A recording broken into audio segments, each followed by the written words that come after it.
Tandaan mo ito, Teresa. Pinalayas ka ng sarili mong pamilya dahil sa katigasan ng ulo mo. Dito sa pamamahay ko palamunin ka lang. Isang basurang pinulot ng anak ko mula sa kalsada. Kaya matuto kang lumugar dahil sa isang kumpas ko lang muli kang babalik sa putikan. Ang mga salitang iyon ni Doña Aurora ay parang mga latay ng mitsa sa balat ni Teresa Mahapdi at nagiiwan ng malalim na pilat. Sa gitna ng malawak at marangyang sala ng mansyon sa Vigan, nakaluhod si Teresa sa malamig na sahig na gawa sa marmol, hawak ng kanyang mga kamay na magaspang na, dahil sa 10 taong pagsisilbi ang namamagang paa ng kanyang biyenan. Dahan-dahan niyang iminamasahe ang mamahaling langis dito, tinitiis ang kirot sa kanyang sariling mga tuhod na kanina pa nakadiin sa matigas na sahig. Ito ang kabalintunaan ng kanyang buhay. Sa labas ng mga pader na ito, siya ang nag-iisang tagapagmana ng mga Valderrama, ang reyna ng mga karagatan at barko. Ngunit pinili niyang hubarin ang korona para sa pag-ibig. Pinili niyang maging isang anino, isang asawang tapat, at matiisin para lamang hindi masaktan ng amor proprio ng asawa niyang si Renato. Para kay Teresa, ang bawat insulto ni Doña Aurora ay isang sakripisyong handa niyang ialay sa dambana ng kanilang pagsasama. Ngunit sa gabing ito, tila may kakaibang lamig ang simoy ng hangin. Ang amoy ng sampagita sa florera ay hindi na nagbibigay ng kalmado kundi isang babala ng paparating na unos. Nararamdaman ni Teresa ang panginginig ng kanyang sariling mga daliri. Gusto niyang sumigaw, gusto niyang sabihin na ang perang pambayad sa kuryente, ang pagkain kinakain nila, at maging ang mga alahas na suot ni Doña Aurora ay galing sa kanyang mga lihim na pagtatrabaho. Pero nanatili siyang pipi. Ang tanging tunog sa silid ay ang mabigat na paghinga ng matanda at ang tibok ng puso ni Teresa na tila isang ibong nagpupumiglas sa hawla. Hanggang kailan ko ba kailangang mamatay? Nang paulit-ulit sa loob ng mansyong ito, Renato, para lang mabuhay ang pangarap nating pamilya. Bumukas ang malaking pinto ng mansyon at pumasok si Renato. Ngunit wala ang karaniwang ngiti nito. Ang kanyang mga mata ay madilim puno ng puot na hindi maunawaan ni Teresa. Sa likod niya ay isang babaeng pamilyar, ang mukha si Amara, ang sekretarya ni Renato, na laging may matamis na ngiti, ngunit may mali siya sa bawat titig. Renato, salamat at dumating ka na. Kanina ko pa tinitiis ang bagal nitong asawa mo na. Reklamo ni Doña Aurora habang padabog na binawi ang kanyang paa mula sa mga kamay ni Teresa. Hindi lumapit si Renato para halikan ang asawa. Sa halip, ibinato niya ang isang makapal na envelope sa paanan ni Teresa. Kumalat ang mga papel sa sahig, mga bank statement, mga resibo, at mga dokumentong may lagda ni Teresa. Explain this, Teresa, 10 million pesos nawawala sa pondo ng kumpanya, at ang lahat ng ebidensya ay nakaturo sa iyo. Galit na sigaw ni Renato. Ang boses niya ay gumuho sa katahimikan ng gabi, bumasag sa huling pag-asa ni Teresa. Napatulala si Teresa. Ang kanyang mga kamay na may bahid pa ng langis ay nanginginig habang pinupulot ang mga papel. Renato, hindi ko alam ito. Hinding-hindi ko magagawa iyan.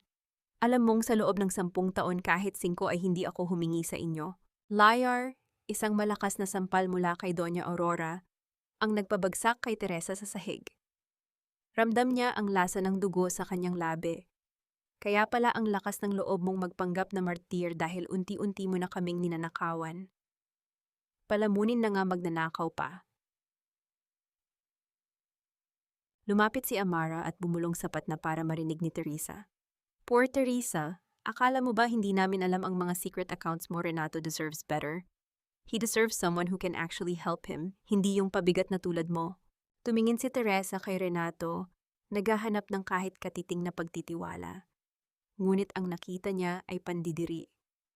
Doon sa ilalim ng malupit na ilaw ng chandelier, naramdaman ni Teresa ang isang matalim na kirot sa kanyang puson.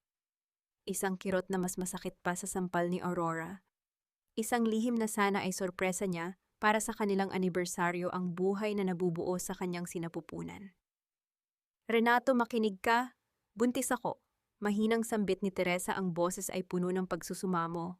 Imbes na yakap, isang malamig na tawa ang isinagot ni Renato. Buntis o baka naman ginagamit mo lang ang batang yan para makatakas sa pananagutan mo sa batas? Sino ang ama, Teresa? Ang kumpanya ba o ang kung sinong lalaking kinakatagpo mo sa labas? Ang bawat salita ay parang kutsilyong pilit na hinihiwa ang kanyang kaluluwa. Sa sandaling iyon ang Teresa, na matiisin ang Teresa, na nagpakababa ay dahan-dahang namatay. Ngunit bago pa siya makapagsalita, marahas siyang hinawakan ni Doña Aurora sa braso at kinaladkad patungo sa pinto. Umalis ka sa pamamahay ko. Hindi namin kailangan ng isang kriminal at isang bastardong anak sa pamilyang ito. Sa gitna ng pakikipagbuno, isang malakas na tulak ang nagmula kay Doña Aurora. Nawala ng balanse si Teresa. Ang mundo ay tila bumagal ang ikot. Ang huling nakita niya, bago ang lahat ay magdilim, ay ang mukha ni Renato at Amara na nakatayo sa itaas ng hagdan, walang bakas ng habag, habang ang kanyang katawan ay bumabagsak sa bawat baitang ng matigas na kahoy. Ang huling narinig niya ay ang tunog ng pagbagsak ng kanyang katawan sa ibaba at ang mainit na likidong nagsisimulang dumaloy sa pagitan ng kanyang mga binti. Sa gitna ng papalabong paningin isang anino, ang lumapit sa kanya hindi si Renato, kundi isang lalaking may dalang kakaibang panganib at pangako sa kanyang mga mata. Ang amoy ng antiseptic at ang nakabubulag na puting ilaw ng ospital ang sumalubong sa lumalabong malay ni Teresa. Bawat hininga niya ay parang paghila ng libu-libong karayom sa kanyang dibdib. Ramdam niya ang lamig ng bakal na higaan, ngunit mas masakit ang lamig na nagmumula sa kanyang sinapupunan. Ang mainit na likidong dumadaloy sa kanyang mga hita kanina ay tumigil na pinalitan ng isang nakapanlulumong hapa na tila may bahagi ng kanyang pagkatao ang tuluyan ng nawala. "I'm sorry, Mr. Valderrama. We did everything we could but we lost the baby." Ang boses ng doktor ay parang galing sa ilalim ng tubig malayo at hindi totoo. Ngunit ang tugon ni Renato ang bumasag sa huling hibla ng lakas ni Teresa. "Is that so? Then focus on the paperwork for the embezzlement case." Ayokong magkaroon siya ng dahilan para makalabas ng ospital na ito nang hindi diretso sa kulungan. Malamig na utos ni Renato. Walang bakas ng lungkot sa kanyang boses para sa anak na hindi man lamang nasilayan ng liwanag. Wala ring pag-aalala para sa asawang 10 taong nag-alay ng buhay sa kanya. Sa labas ng silid sa gitna ng tahimik at payapang pasilyo naglalakad si Renato kasama si Amara. Ang bawat hakbang nila ay tila isang martsa ng tagumpay. Lumapit si Diego ang abogadong itinuturing ni Teresa na kapatid dala ang isang folder na kulay itim. Ang kanyang mga kamay ay nanginginig ngunit ang kanyang mukha ay selyado ng isang desisyong hindi na mababago. "Renato, ito na ang huling hiling ng iyong ina. Para masiguro na hindi na siya makakapagsalita tungkol sa mga transaksyon ng pamilya, kailangan mong pirmahan ito," seryosong pahayag ni Diego. "Ano ito?" tanong ni Renato habang binubuklat ang mga papel. "DNR, do not resuscitate. Kapag tumigil ang tibok ng puso niya o kapag hindi na siya makahinga ng kusa, walang gagawing kahit anong medical intervention. Hahayaan niyo siyang pumanaw ng tahimik. It's the cleanest way, Renato. No more trials, no more scandals. Just a tragic accident of a grieving wife who lost her child."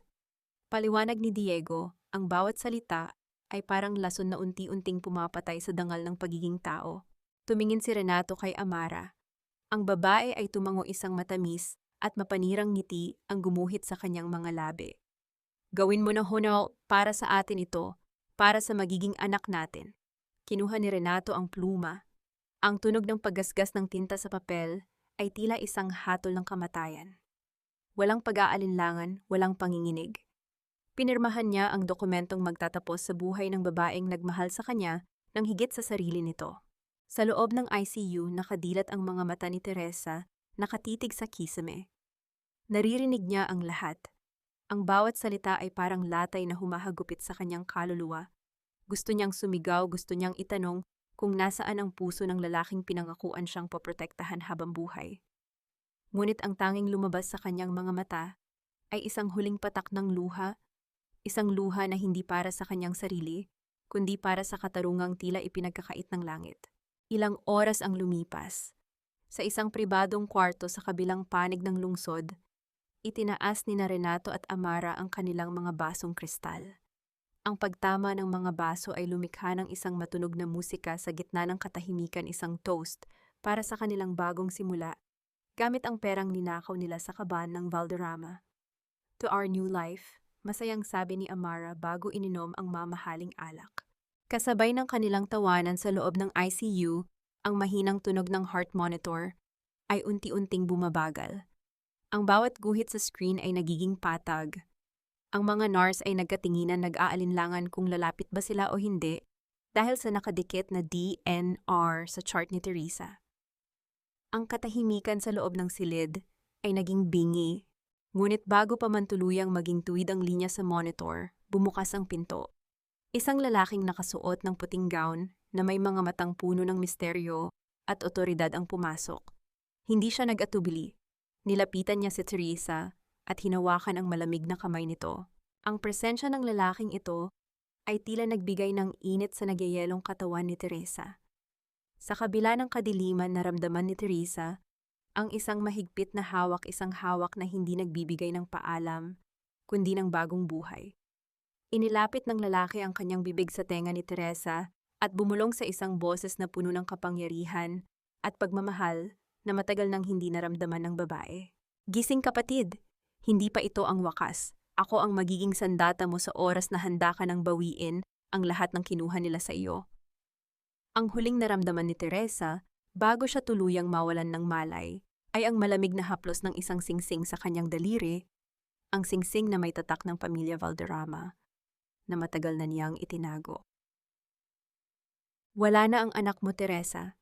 Kasabay ng pagpirma ng asawa mo sa iyong kamatayan, ay ang tuluyang paglisan ng kaisa-isang buhay na nag-uugnay sa inyong dalawa.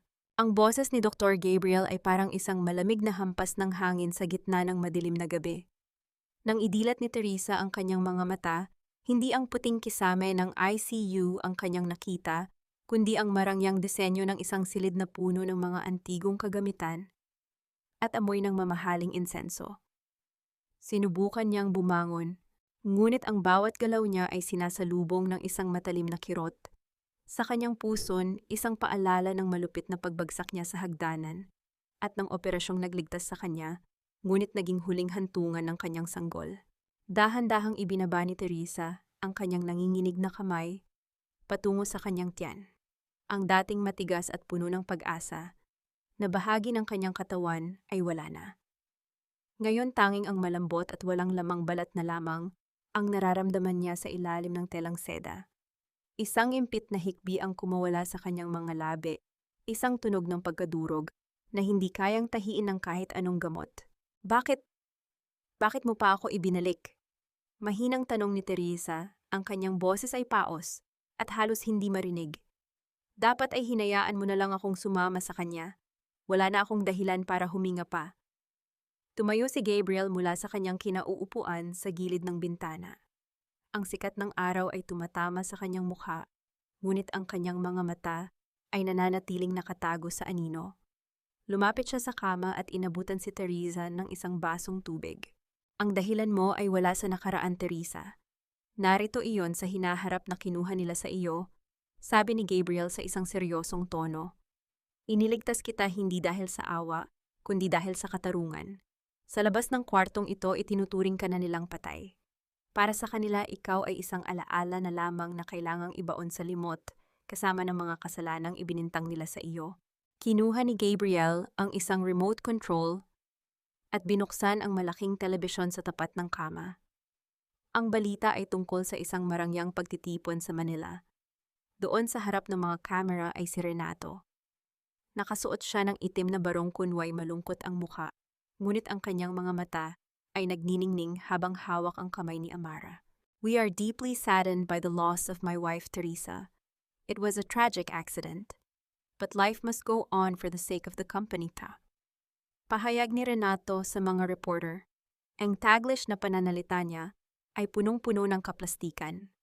And now, with Amara by my side, we will make sure that the legacy of the Valderramas will continue through our upcoming partnership projects. Ang kapal ng mukha mo, Renato, bulong ni Teresa. Ang kanyang mga kuko ay bumaon sa malambot na kama. Ang kanyang hinagpis ay dahan-dahang napapalitan ng isang mainit na puot. Nakita niya kung paano haplusin ni Renato ang baywang ni Amara nang akala nila ay hindi nakatutok ang camera. Nakita niya ang kanyang sariling kamatayan na ginagawang stepping stone ng mga taong binihisan at pinakain niya sa loob ng 10 taon. Hinarap ni Teresa si Gabriel. Sino ka ba talaga? Bakit mo ito ginagawa para sa akin?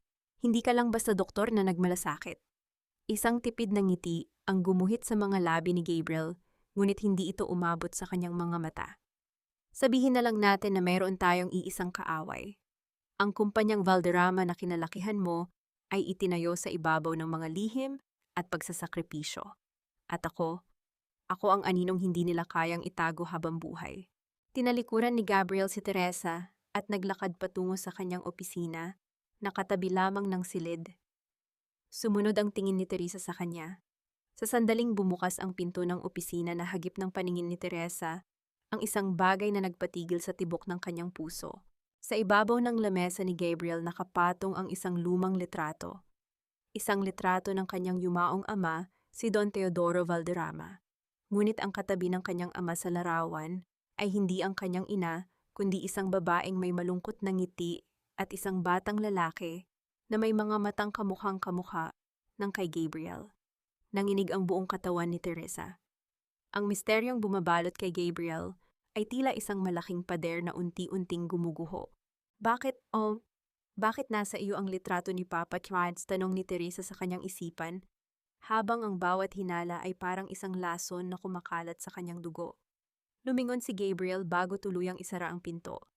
Magpahinga ka na, Teresa. Bukas magsisimula ang unang hakbang ng iyong pagbabalik. Pero tandaan mo, sa larangang ito hindi ka na pwedeng maging ang Teresa na martir. Kailangan mong maging ang apoy na tutupok sa lahat ng dumi ng ating pamilya. Naiwang mag-isa si Teresa sa gitna ng katahimikan. Ang tunog ng pagtiktak ng orasan sa dingding ay parang isang countdown sa kanyang muling pagsilang. Hawak niya ang kanyang tiyan, at sa pagkakataong ito, hindi na luha ang lumabas sa kanyang mga mata, kundi isang malamig na determinasyon. Hindi ako namatay sa hagdanang iyon, Renato. Doon ko iniwan ang huling piraso ng aking pag-ibig. At sa bawat araw na humihinga ako, asahan mong bibilangin ko ang bawat segundo hanggang sa magmakaawa ka sa paanan ko. Ngunit sa gitna ng kanyang galit, isang tanong ang hindi mawala sa kanyang diwa. Kung si Gabriel ay kakampi, bakit tila mas nakakatakot ang kanyang mga ngiti kaysa sa galit ni Renato? Hindi mo alam ang pakiramdam ng maging isang anino sa sarili mong pamilya, Teresa. Ang tingnan ka ng sarili mong ama na tila isa kang pagkakamaling dapat ibaon sa limot. Ang boses ni Gabriel ay walang bakas ng emosyon, ngunit ang bawat salita niya ay tila mga tipak ng yelo na bumabaon sa kamalayan ni Teresa. Nakatayo sila sa gitna ng opisina ni Gabriel.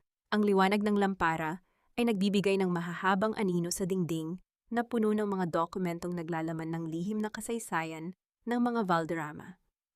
Hawak pa rin ni Teresa ang lumang litrato, ang kanyang mga daliri ay mariing nakadiin sa mukha ng kanyang ama. Ang masakit na katotohanan ay unti-unting nanunuot sa kanyang sistema. Ang lalaking nagligtas sa kanya mula sa kamatayan ay hindi lang isang estranghero, siya ang bunga ng isang nakaraang pilit na itinago ng kanyang ama, isang kapatid sa labas, isang Valderrama na may galit na kasing lalim lang sa kanya. Kaya mo ba ako iniligtas para gamitin laban sa kanila? Para makuha ang posisyong kailanman ay hindi ibinigay sa iyo? Tanong ni Teresa, ang kanyang boses ay nanginginig sa pagitan ng takot at pag-asa. Lumapit si Gabriel sa kanya. Ang kanyang presensya ay tila isang malaking pader na nagkukulong kay Teresa sa isang mundong puno ng panganib. Iniligtas kita dahil ikaw lang ang may hawak ng susi sa kaban na hindi nila mabuksan. Ang 10 taon mong pagtitiis ay may kapalit, Teresa. Ang lahat ng pirma mo, ang lahat ng alam mo tungkol sa operasyon ni Renato, iyon ang gagamitin natin para sunugin ang kahariang akala nila ay kanila na. Habang nagaganap ang komprontasyong ito sa loob ng mansyon ni Gabriel sa kabilang bahagi ng bayan, isang marangyang selebrasyon ang idinadaos sa hardin ng mga Valderrama. Ang tunog ng mga kubyertos na tumatama sa mamahaling plato at ang tawanan ng mga bisita ay tila isang insulto sa katahimikan ng gabi. Si Doña Aurora ay nakaupo sa kanyang trono, suot ang isang kwintas na perlas na dati ay pag-aari ng ina ni Teresa. Sa tabi niya, si Amara ay abala sa pag-aayos ng kurbata ni Renato. Ang kanyang mga kilos ay puno ng pagmamay-ari.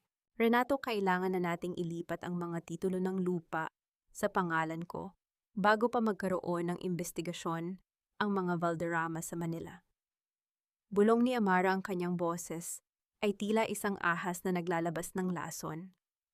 Alam mo naman ang matandang Aurora hanggat hindi nasa kanya ang control, hindi siya titigil sa pag-uusisa. Don't worry, Amara, patay na si Teresa, wala nang makakapagpatunay na peke ang mga lagda niya sa transfer documents. Sagot ni Renato bago uminom ng alak. Tayo na ang nagmamay-ari ng vegan operations. This is our time. Ang kanilang tawanan ay naputol nang lumapit ang isang katulong, dala ang isang maliit na kahon na nakabalot sa itim na papel. Walang pangalan ang nagpadala, tanging isang pulang laso lamang ang nakatali rito. Nang buksan ni Doña Aurora ang kahon ng kanyang mukha, na kanina ay punong-puno ng kayabangan, ay biglang namutla. Sa loob ng kahon ay isang piraso ng tuyong rosas at isang duguang panyo, ang panyong ginamit ni Teresa upang punasan ang kanyang luha bago siya mahulog sa hagdanan. Sino ang nagpadala nito?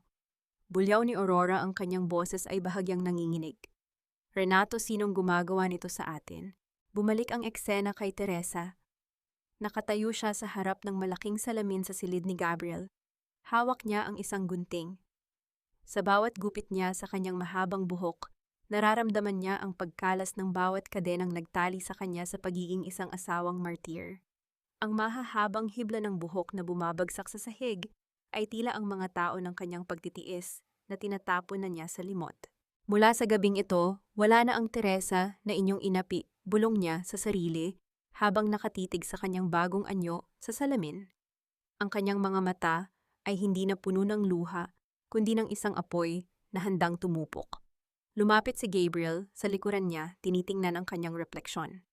Handa ka na bang makita ang unang pagguho ng kanilang mundo?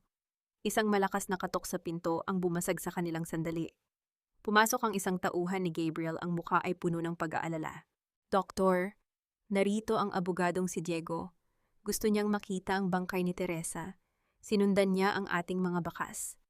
Napaikting ang panga ni Teresa. Ang traidor na si Diego. Ang lalaking nagbenta sa kanya kapalit ng buhay ng kanyang sariling anak. Papasukin siya, malamig na utos ni Teresa. Gusto kong makita kung paano mamutla ang mukha ng isang Judas kapag nakaharap niya ang multong siya mismo ang gumawa. Ngunit sa gitna ng kanyang determinasyon, isang takot ang kumurot sa kanyang puso. Paano kung ang pagdating ni Diego ay hindi lang isang pagkakataon? Paano kung ang laro ni Gabriel ay mas malalim pa sa inaasahan niya? Siguraduhin mong wala nang makakakilala sa kanya, Gabriel. Kailangang maging abo ang lahat ng bakas ni Teresa para tuluyan ng matahimik ang budhi ko at ang buhay ng anak ko. Ang boses ni Diego ay nanginig hindi dahil sa lungkot, kundi dahil sa bigat ng takot na dala ng kanyang sariling kataksilan. Sa loob ng madilim na silid-aklatan ni Gabriel, ang bawat salita ng abogadong itinuring ni Teresa na kapatid ay parang isang laso na dahan-dahang pumapatay sa huling bahagi ng kanyang pusong marunong pang magmahal. Sa likod ng makapal na kurtinang pelus nakatayo si Teresa. Ang kanyang mga kuko ay bumaon sa kanyang sariling palad hanggang sa makaramdam siya ng hapdi, ngunit hindi nito mapantayan ang hapdi sa kanyang dibdib. Hawak niya ang isang maliit na sapin ng unan na dati ay nilalagyan niya ng borda para sa sanggol na hindi na isilang. Ang bawat tahi ng sinulid doon ay simbolo ng kanyang pag-asa na ngayon ay isa na lamang basahan ng sakit. Gaano ba kamura ang buhay ko para ipagpalit mo sa isang pirasong papel, Diego? Gaano ba kadali para sa'yo na ibaon ako sa lupa habang suot mo pa ang sapatos na ako mismo ang bumili para sa iyong oath-taking? Huwag kang mag-alala, attorney. Ang boses ni Gabriel ay malamig at puno ng pangungutya. Ang mga patay ay hindi na nakakapagsalita, pero ang mga sikretong iniwan nila, iyon ang hindi kailanman natatahimik. Naglakad si Diego, pabalik-balik ang tunog ng kanyang mga sapatos sa sahig na kahoy, ay tila isang mabilis na tibok ng pusong malapit ng sumabog. Kinuha na ni Amara ang lahat. Ang mga dokumento, ang access sa accounts. Ang tanging kailangan na lang ay ang death certificate ni Teresa. Kapag naibigay mo na iyon, malaya na ako. Makukuha ko na ang pambayad para sa operasyon ng anak ko. Hindi na nakapagtago si Teresa. Sa isang marahas na galaw, hinawi niya ang kurtina. Ang liwanag mula sa labas ay tumama sa kanyang bagong gupit na buhok at sa kanyang mga matang wala ng bakas ng luha. Ang abo ba ay nakakapagsalita pa, Diego? Ang katahimikan sa silid ay naging bingi. Ang basong hawak ni Diego ay dahan-dahang nadulas mula sa kanyang mga daliri at bumagsak sa makapal na alpombra. Ang alak ay kumalat na parang dugo.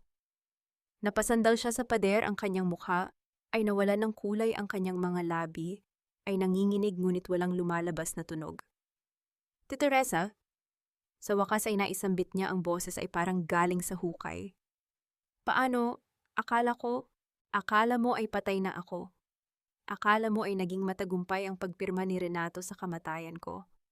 Bawat hakbang ni Teresa papalapit sa kanya ay parang isang hatol. 10 taon, Diego. 10 taon kitang itinuring na pamilya. Pinagkatiwalaan kita hindi dahil sa galing mo, kundi dahil sa akala kong may natitira ka pang dangal. Teresa, patawarin mo ako. Ang anak ko, kailangan niya ng operasyon sa puso. Si Amara, tinakot niya ako. Ang pagmamakaawa ni Diego ay tila isang nakakasuyang musika sa pandinig ni Teresa. Lahat tayo ay may kailangang iligtas, Diego. Pero hindi lahat tayo ay kailangang pumatay ng kaluluwa para lang mabuhay, maring sabi ni Teresa. Ang kanyang Taglish na pananalita ay matalas, bawat salita ay may layuning sugatan ang konsensya ng lalaki. Ngayon bibigyan kita ng pagpipilian. Maari mong ituloy ang pagiging aso ni Renato at panoorin kung paano kita dudurugin kasama nila, o maari mong ibigay sa akin ang lahat ng kopya ng mga transaksyong ginawa nila sa loob ng 6 na buwan. Tumingin si Diego kay Gabriel. Naghahanap ng tulong, ngunit ang doktor ay nakasandal lamang sa kanyang mesa. Pinaglalaroan ang isang scalpel na kumikinang sa ilalim ng ilaw.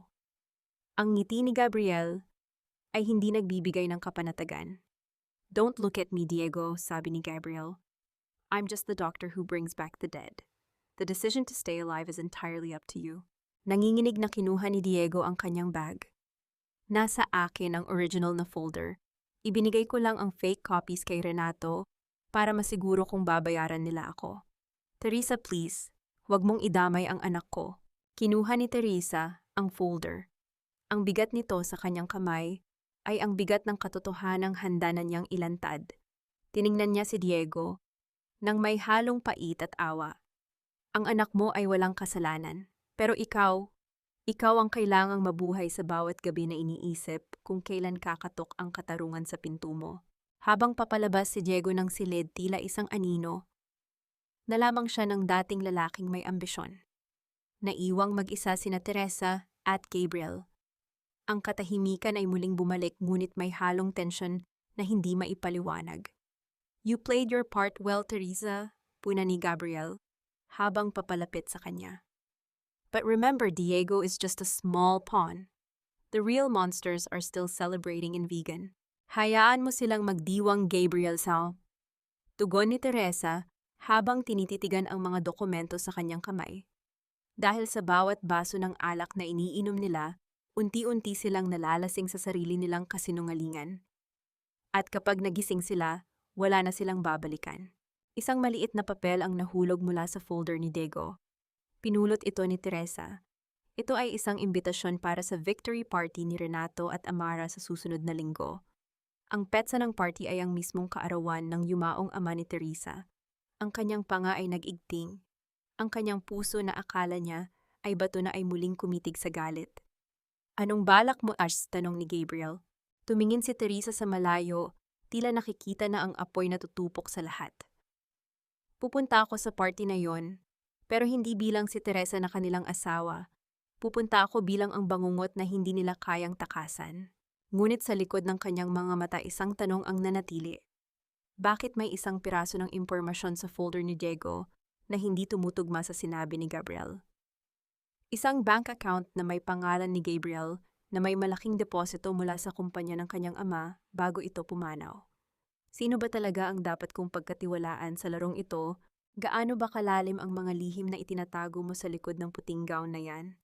Gabriel, o baka dapat kong itanong, magkano ang ibinayad sa iyo ni Papa para manatiling anino ka lang sa buhay namin?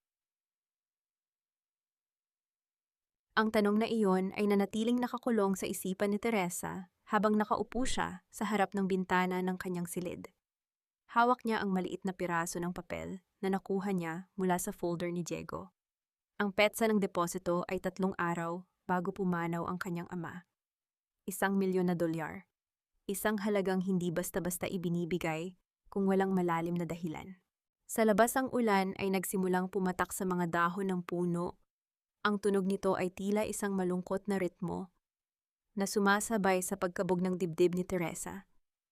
Nararamdaman niya ang lamig na nagmumula sa sahig, ngunit mas malamig ang hinalang unti-unting bumabalot sa kanyang tiwala kay Gabriel. Pumasok si Gabriel sa silid dala ang isang tray ng pagkain. Ang kanyang mga kilos ay mahinhin puno ng pag-aalaga, na tila ba isa siyang anghel na bumaba mula sa langit para sagipin si Teresa mula sa impyerno. Ngunit para kay Teresa, bawat ngiti ng doktor ay tila isang maskara na lalong nagpapakaba sa kanya. Kailangan mong kumain, Teresa. Hindi mo matatapos ang laban na ito kung mahina ang iyong katawan, sabi ni Gabriel sa kanyang malambing na boses. Inilapag niya ang pagkain sa maliit na lamesa sa tabi ni Teresa. Salamat, Gabriel. Napakalaki na ng utang na loob ko sa iyo. Sagot ni Teresa, pinilit niyang gawing normal ang kanyang pananalita. Kung hindi dahil sa iyo, baka isa na lang akong abo sa kung saang punerarya. Huwag mong isipin ang utang na loob. Isipin mo ang hustisya na. Tugon ni Gabriel habang tinititigan ang mga mata ni Teresa. Nakaayos na ang lahat para sa victory party ni Renato. Magpapadala ako ng isang designer dito para ayusan ka. Hindi ka pwedeng pumunta doon bilang si Teresa. Pupunta ka bilang ang bagong representative ng Valderrama Shipping mula sa Manila. Sa sandaling iyon, ang usapan nila ay naputol ng tunog ng pagring ng telepono ni Gabriel. Saglit siyang lumayo, ngunit sapat na ang layo para hindi marinig ni Teresa ang sinasabi niya. Gayunpaman, nakita ni Teresa ang pagbabago sa ekspresyon ng mukha ni Gabriel, ang kanyang panga ay nag-igting at ang kanyang mga mata ay dumilim. Samantala sa mansion sa Vigan, ang atmosphere ay puno ng tension sa kabila ng mga dekorasyong pangkasal. Si Doña Aurora ay abala sa pagsigaw sa mga katulong dahil sa hindi maayos na pagkakalagay ng mga bulaklak. Mga inutil ang sabi ko ay puting mga rosas, hindi ito. Mukhang pangpatay ang mga bulaklak na ito. Sigaw ng matanda habang itinutulak ang isang vase dahilan upang mabasag ito sa sahig. Ang tunog ng nabasag na kristal ay nagpatalon sa takot ng mga katulong. Lumapit si Amara, suot ang isang mamahaling seda na gown. Hayaan niyo na sila, Mama. Ang mahalaga ay ang gabing ito. Sa wakas, ang lahat ng yaman ng mga Valderrama ay nasa ilalim na ng pangalan ni Renato. Huwag kang kampante, Amara, banta ni Doña Aurora. Nararamdaman ko ang malas simula nang ipadala ang itim na kahon na iyon. At ang abogadong si Diego, hindi siya sumasagot sa mga tawag ko. Tila may hindi tama. Baka natakot lang yun, Ma. Anyway, Renato is handling everything. Wala nang makakapigil sa atin. Sabi ni Amara ng may halong kayabangan. Ngunit sa loob-loob niya, kinakabahan din siya. May mga gabi na nananaginip siya ng isang babaeng duguang nakatayo sa paanan ng kanyang kama, tinititigan siya ng walang imik. Bumalik ang eksena kay Teresa. Pagkaalis ni Gabriel, mabilis niyang kinuha ang kanyang laptop at sinubukang isearch ang bank account number na nasa papel. Ang kanyang mga daliri ay mabilis na gumagalaw sa keyboard. Nang lumabas ang resulta, halos tumigil ang kanyang paghinga. Ang account ay hindi nakapangalan kay Gabriel lamang. Ito ay isang joint account sa ilalim ng pangalan ni Gabriel at Teodoro Valderrama. Papa, baayaw, bulong ni Teresa. Anong laro ito? Narinig niya ang mga yabag ni Gabriel pabalik sa silid. Mabilis niyang itinago ang laptop sa ilalim ng kumot. Pumasok si Gabriel na may hawak na isang itim na envelope. Teresa, may kailangan kang malaman. Ang designer na pinapunta ko rito, hindi lang siya basta stylist. Siya ang magbibigay sa iyo ng bagong pagkakakilanlan na kahit si Renato ay hindi agad makikilala. Bakit mo ginagawa ang lahat ng ito, Gabriel? Diretsahang tanong ni Teresa. Dahil ba sa hustisya o dahil may gusto kang bawiin na akala mo ay sayo? Tumigil si Gabriel sa paglalakad. Ang katahimikan sa pagitan nila ay tila isang lubid na unti-unting napuputol. Tumingin siya kay Teresa ng may lungkot na hindi maipaliwanag. Minsan ang pag-ibig at paghihiganti ay iisa ang mukha, Teresa. Darating ang araw na maiintindihan mo rin ako. Pero sa ngayon, ang kailangan mo lang gawin ay magtiwala. Magtiwala at ulit ni Teresa sa kanyang isipan. Paano siya magtitiwala sa isang lalaking may lihim na ugnayan sa yaman ng kanyang ama habang siya ay nagdurusa sa hirap. Lumabas si Gabriel at iniwan ang itim na envelope sa lamesa. Nang buksan ito ni Teresa, nakita niya ang isang imbitasyon sa victory party, ngunit may kalakip na isang maliit na note na nakasulat sa dugo-pulang tinta, "Huwag kang titingin sa likod. Ang multo ng nakaraan ay nasa tabi mo lang." Ang puso ni Teresa ay nagsimulang tumibok ng mabilis. Alam niyang hindi lang si Renato ang kalaban niya. Sa mansyong ito sa gitna ng karangyaan at malasakit may lason na unti-unting pumapatay sa kanya. Huwag mong isipin na dahil iniligtas mo ang buhay ko, ay pag-aari mo na rin ang bawat desisyon ko, Gabriel. Ang utang na loob ay may hangganan ngunit ang kalayaan ko ay walang presyo. Ang boses ni Teresa ay hindi nanginginig. Nakatayo siya sa gitna ng silid habang ang taga-disenyong si Madam Kiko ay abala sa pagsukat ng isang itim na gown sa kanyang katawan. Ang tela ay malamig at madulas, tila isang balat ng ahas na pumupulupot sa kanyang pagkatao. Sa bawat tusok ng aspile ni Madam Kiko, nararamdaman ni Teresa ang pagbabagong anyo hindi lang sa panlabas, kundi sa kaloob-looban ng kanyang kaluluwa. "Okay na ito, Hija. Perfect," sabi ni Madam Kiko sa kanyang makulay na Taglish. "You look like a queen who just came back from the dead to claim her throne. Nakakatakot ang ganda mo, dear. Very mysterious." Tumingin si Teresa sa salamin. Ang maikli niyang buhok ay nagbigay ng diin sa kanyang matatalas na panga at sa mga matang dati ay puno ng luha, ngunit ngayon ay tila dalawang uling na nagbabaga. Wala na ang bakas ng martir na asawa. Ang nakaharap sa kanya ay isang estranghera, isang Valderrama, na handang pumatay ng emosyon para sa katarungan. "Salamat, Madam Kiko," tipid na sagot ni Teresa. Nang umalis ang stylist, pumasok si Gabriel. Nanatili siyang nakatayo sa may pintuan, pinagmamasdan ang bagong anyo ni Teresa. May kakaibang kislap sa kanyang mga mata. Isang halong paghanga at isang bagay na mas malalim, mas madilim. "You look dangerous, Teresa." Puna ni Gabriel habang naglalakad papalapit. "Sigurado ka na ba rito? Once you step into that party, wala nang balikan." Ang multo ni Teresa ay magiging totoo sa paningin nila. "Iyon naman ang gusto natin, di ba?" Balik na tanong ni Teresa. Ang makita silang mabulunan sa sarili nilang takot. "Pero Gabriel, bago tayo tumuloy, sino si Doña Elena? Narinig kitang may kausap sa telepono kanina." Tumigil ang mundo ni Gabriel sa tanong na yon. Ang kanyang panga ay nagigting at ang maamong mukha ng doktor ay biglang napalitan ng isang malamig na maskara. "Ang dami mong naririnig para sa isang taong nagpapagaling pa lamang, Teresa. Mag-focus ka na lang sa plano natin." Habang ang tensyon ay lumalaki sa mansyon ni Gabriel sa Vigan naman, ay tila binabalot ng sumpa ang gabi ni Renato at Amara. Nakaupo si Amara sa harap ng kanyang vanity mirror, sinusubukang isuot ang isang mamahaling kwintas na brilyante. Ngunit sa tuwing titingin siya sa salamin, tila may nakikita siyang anino sa kanyang likuran. "Renato, nakita mo ba iyon?" Hysterical na tanong ni Amara habang mabilis na lumingon sa likod. "Ano na naman ba iyon, Amara? Pagod lang yan sa pag-ayos ng party." Inis na sagot ni Renato habang nagbabasa ng mga ulat sa pananalapi. "Wala namang tao rito kundi tayo. Kanina pa ako kinakabahan. At ang kwintas na ito, tila sumisikip sa leeg ko." Hinablot ni Amara ang kwintas at itinapon ito sa lamesa. Biglang napansin ni Amara ang isang bagay sa ilalim ng kanyang jewelry box. Isang lumang rosaryo na gawa sa kahoy, ang rosaryong laging hawak ni Teresa noong siya ay nagdarasal pa sa loob ng mansyon. "Paano napunta ito rito? Itinapon ko na ang lahat ng gamit ng babaeng iyon," sigaw ni Amara. Kinuha ni Renato ang rosaryo.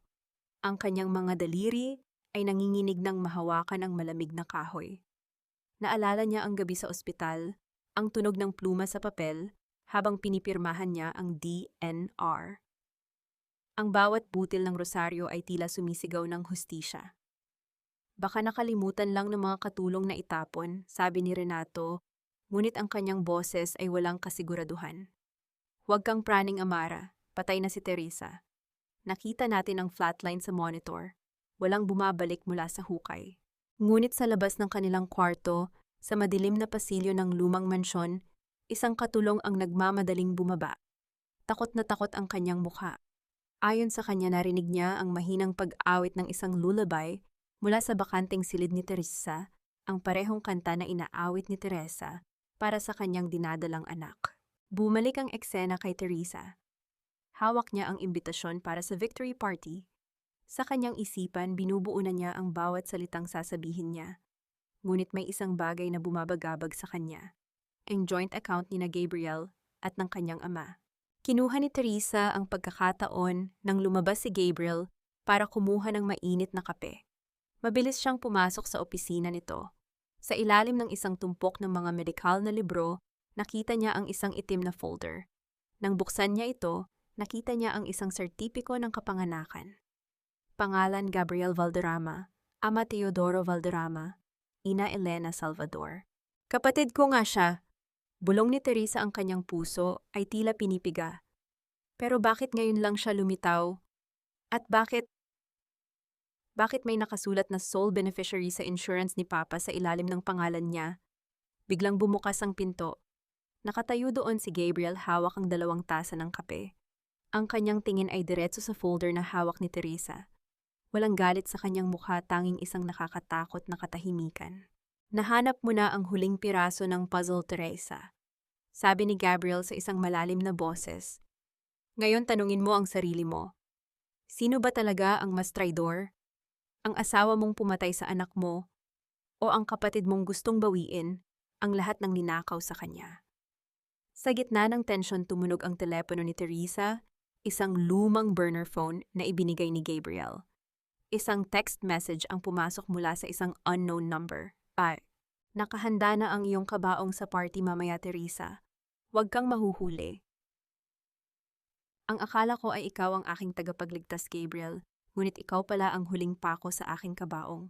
Sa bawat haplos mo sa aking sugat, may dala ka palang lason na mas matindi pa sa ginawa ni Renato. Ang boses ni Teresa ay tila isang malamig na talim na humiwa sa katahimikan ng silid.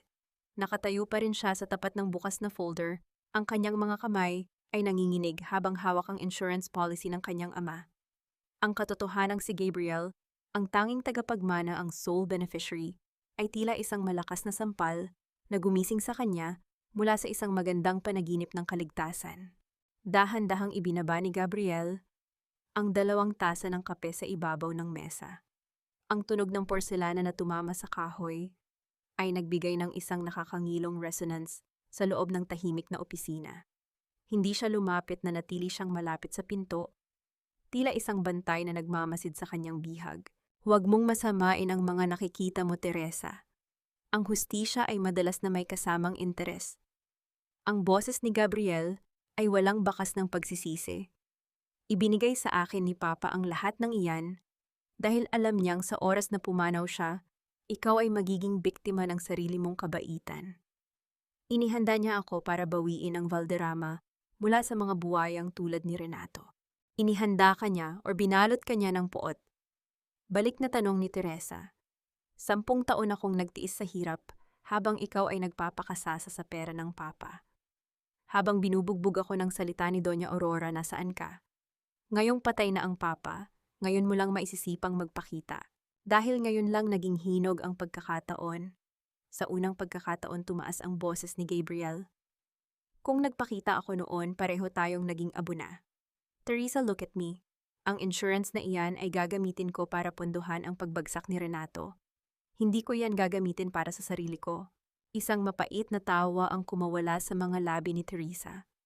Words, Gabriel, puro salita. Sa mundong ito, ang tanging natutunan ko ay ang huwag magtiwala sa kahit kanino, lalo na sa mga taong may dalang puting rosas habang may hawak na kutsilyo sa likod. Habang nagbabasag ang huling hibla ng tiwala sa mansyon ni Gabriel sa Vigan naman, ay tila isang impyerno ang nagbubukas. Si Doña Aurora ay nakatayo sa gitna ng kanyang hardin, tinititigan ang mga puting rosas na tila unti-unting namamatay at nagiging kulay itim. Mama, ano ba ang tinititigan mo dyan? Inis na tanong ni Renato habang lumalapit. Ang lahat ng bisita ay magsisidatingan na. You should be inside welcoming the VIPs. Renato, may nakita ako kanina sa bintana ng kwarto ni Teresa. Pabulong na sabi ni Aurora, ang kanyang boses ay nanginginig sa takot. Isang babae, nakasuot ng itim. Ang kanyang mukha ay kamukhang-kamukha ni Teresa. Tumingin siya sa akin at ngumiti. Mama, tigilan mo na ang kalokohang iyan. Patay na si Teresa, Far. Personally signed the DNR, sigaw ni Renato. Ngunit sa likod ng kanyang tapang ay isang gumuguhong konsensya. Baka kung ano-ano lang ang naiisip mo dahil sa dami ng iniinom mong gamot. Biglang lumapit si Amara, ang kanyang mukha ay puno ng galit. Renato, ang account natin sa bangko, nawala ng 10 milyong piso kanina lang. Isang transfer na ginawa gamit ang digital signature ni Teresa. Nabitawan ni Renato ang kanyang baso ng alak. What impossible, ang signature na iyon ay nasa akin lang at kay Diego. Then ask Diego. Dahil kung hindi mo ito maaayos, ang victory party na ito ay magiging huling gabi ng ating karangyaan, banta ni Amara. Bumalik ang eksena kay Teresa. Nakaharap na siya sa salamin, suot ang kanyang itim na gown. Isang belo na kulay itim din ang nakatakip sa kanyang mukha, tila isang byuda na nagluluksa para sa sariling kamatayan. Kinuha niya ang burner phone at muling binasa ang mensahe. Nakahanda na ang iyong kabaong sa party mamaya, Teresa. Huwag kang mahuhuli. Isang ideya ang biglang pumasok sa isipan ni Teresa. Ang numerong nagpadala ng text. May kinuha siyang lumang notebook mula sa kanyang bag, ang notebook kung saan nakasulat ang mga contact ng kanyang ama. Hinanap niya ang mga huling digit. Tumigil ang tibok ng puso ni Teresa. Ang numerong iyon ay ang numerong ginagamit ni Diego nung mga bata pa sila. Isang lihim na code na silang dalawa lang ang nakakaalam. Diego, buhay kapat bulong ni Teresa. Pumasok si Gabriel sa silid, suot ang isang itim na tuxedo. The car is ready, Teresa. Handa ka na bang harapin ang iyong nakaraan?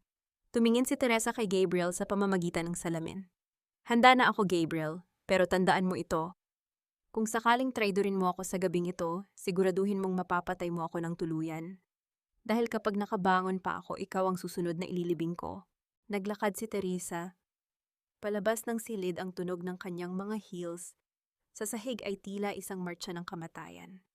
Sa bawat hakbang niya, nararamdaman niya ang bigat ng folder na nakatago sa kanyang bag, ang folder na maglalantad sa lahat ng dumi ni Renato, Amara at marahil pati na rin ni Gabriel.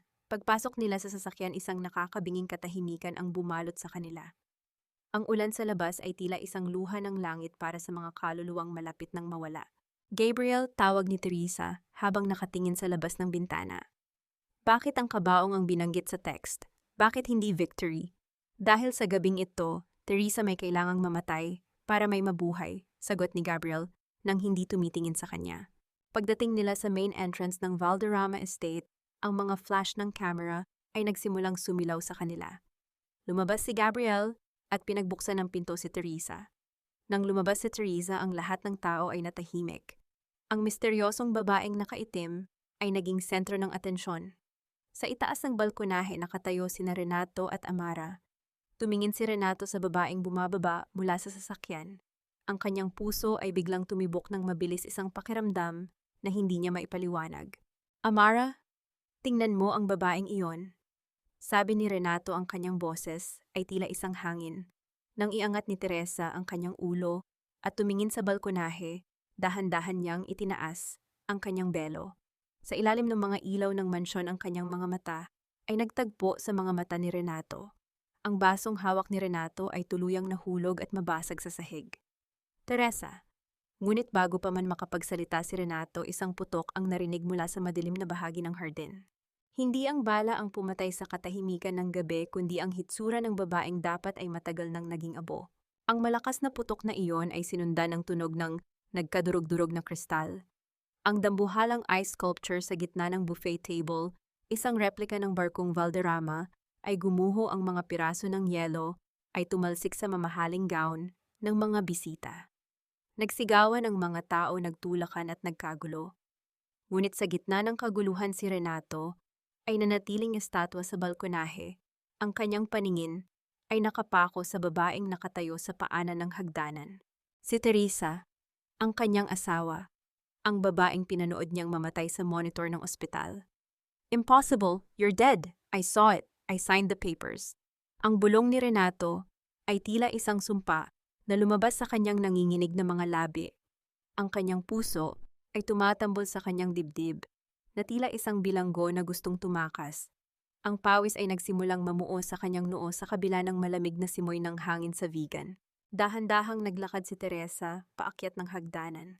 Bawat tunog ng kanyang mga takong sa marmol ay tila isang bilang ng mga sandaling natitira sa buhay ni Renato. Hindi siya tumatakbo, hindi siya sumisigaw. Ang kanyang mukha ay parang isang maskara ng porselana, malamig maganda at walang hanggang pot ang nakatago sa likod ng mga matang dati, ay puno ng pagsamba kay Renato. Renato darling, bakit ka namumutla? Akala ko ba ay victory party ito? Ang boses ni Teresa ay malambing, ngunit may talim, na mas matalas pa sa kahit anong kutsilyo. Victory for whom? Para sa asawang pumatay sa sariling anak, o para sa kabit na nagnakaw ng buhay ng iba? Sino ka, anong kailangan mo? Sigaw ni Amara habang pilit na humahawak sa braso ni Renato. Ang kanyang mukha ay punong-puno ng takot at inggit. You're an imposter, patay na si Teresa. Tumigil si Teresa sa tapat nila. Tiningnan niya si Amara mula ulo hanggang paa nang may halong pandidiri. Ang daling sabihing patay na ang isang tao kapag ang budhi mo, ang mismong nagbaon sa kanya. Di ba Amara, pero ang katotohanan ay parang tubig. Gaano mo man subukang ikulong sa iyong mga kamay, makakahanap ito ng butas para lumabas. Lumapit si Gabriel sa likuran ni Teresa. Ang kanyang presensya ay tila isang aninong nagbibigay ng proteksyon. Good evening, Mr. Valderrama?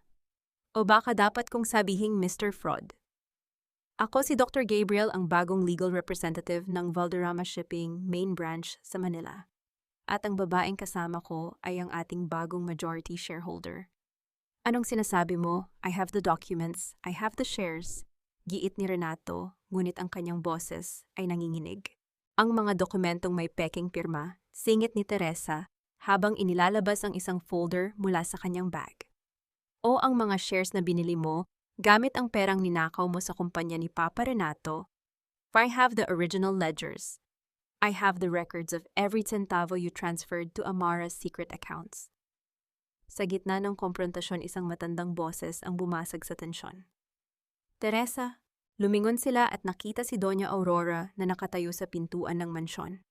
Ang kanyang muka ay mas maputi pa sa kanyang mga perlas. Ang kanyang mga kamay ay nakahawak sa kanyang dibdib. Tila ba hirap siyang huminga. Buhay ka? Ikaw nga ba yan? Mama, tanging naisambit ni Renato. Tiningnan ni Teresa ang kanyang biyenan. Naalala niya ang 10 taon ng pang-aapi, ang mainit na kapeng itinapon sa kanyang mukha, at ang huling tulak na pumatay sa kanyang anak. Opo, Doña Aurora, buhay ako, at dumating ako rito hindi para humalik sa inyong kamay, kundi para bawiin ang bawat luhang ipinatulong ko sa mansyong ito. Ang bahay na ito ang lupang kinatatayuan nyo. Sa akin na ito ulit. Hindi maaari. This is my house, pinalayas ka na namin. Sigaw ni Aurora bago biglang napaupo sa isang upuan, ang kanyang mukha ay nagsisimulang mangisay.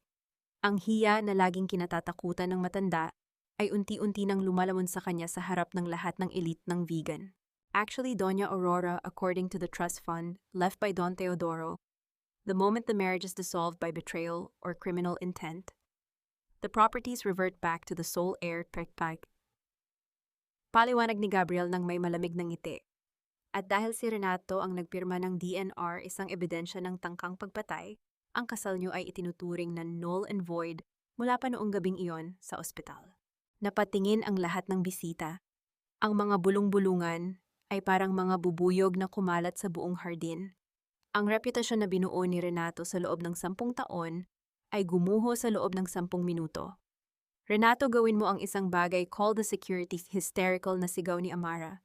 Ngunit bago pa makagalaw ang mga guard, pumasok ang isang grupo ng mga lalaking nakasuot ng barong. Sa harap nila ay si Diego. Ngunit hindi na siya ang takot na abogadong nakita ni Teresa sa opisina ni Gabriel. Ang kanyang mga mata ay matapang, dala ang bigat ng pagsisisi. I'm sorry, Renato.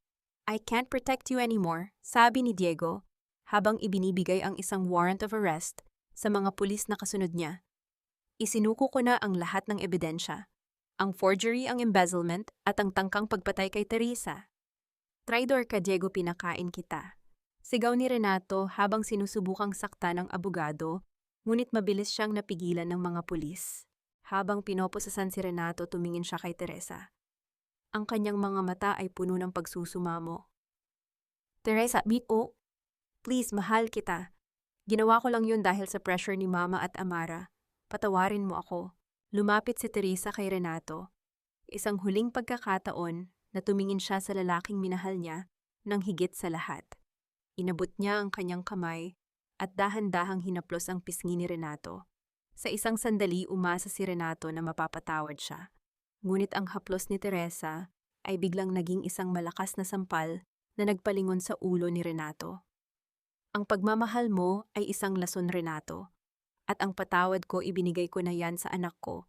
Noong sandaling mamatay siya dahil sa iyo, habang kinaladkad ng mga pulis sina Renato at Amara palabas ng mansyon na natiling nakatayo si Teresa sa balkonahe.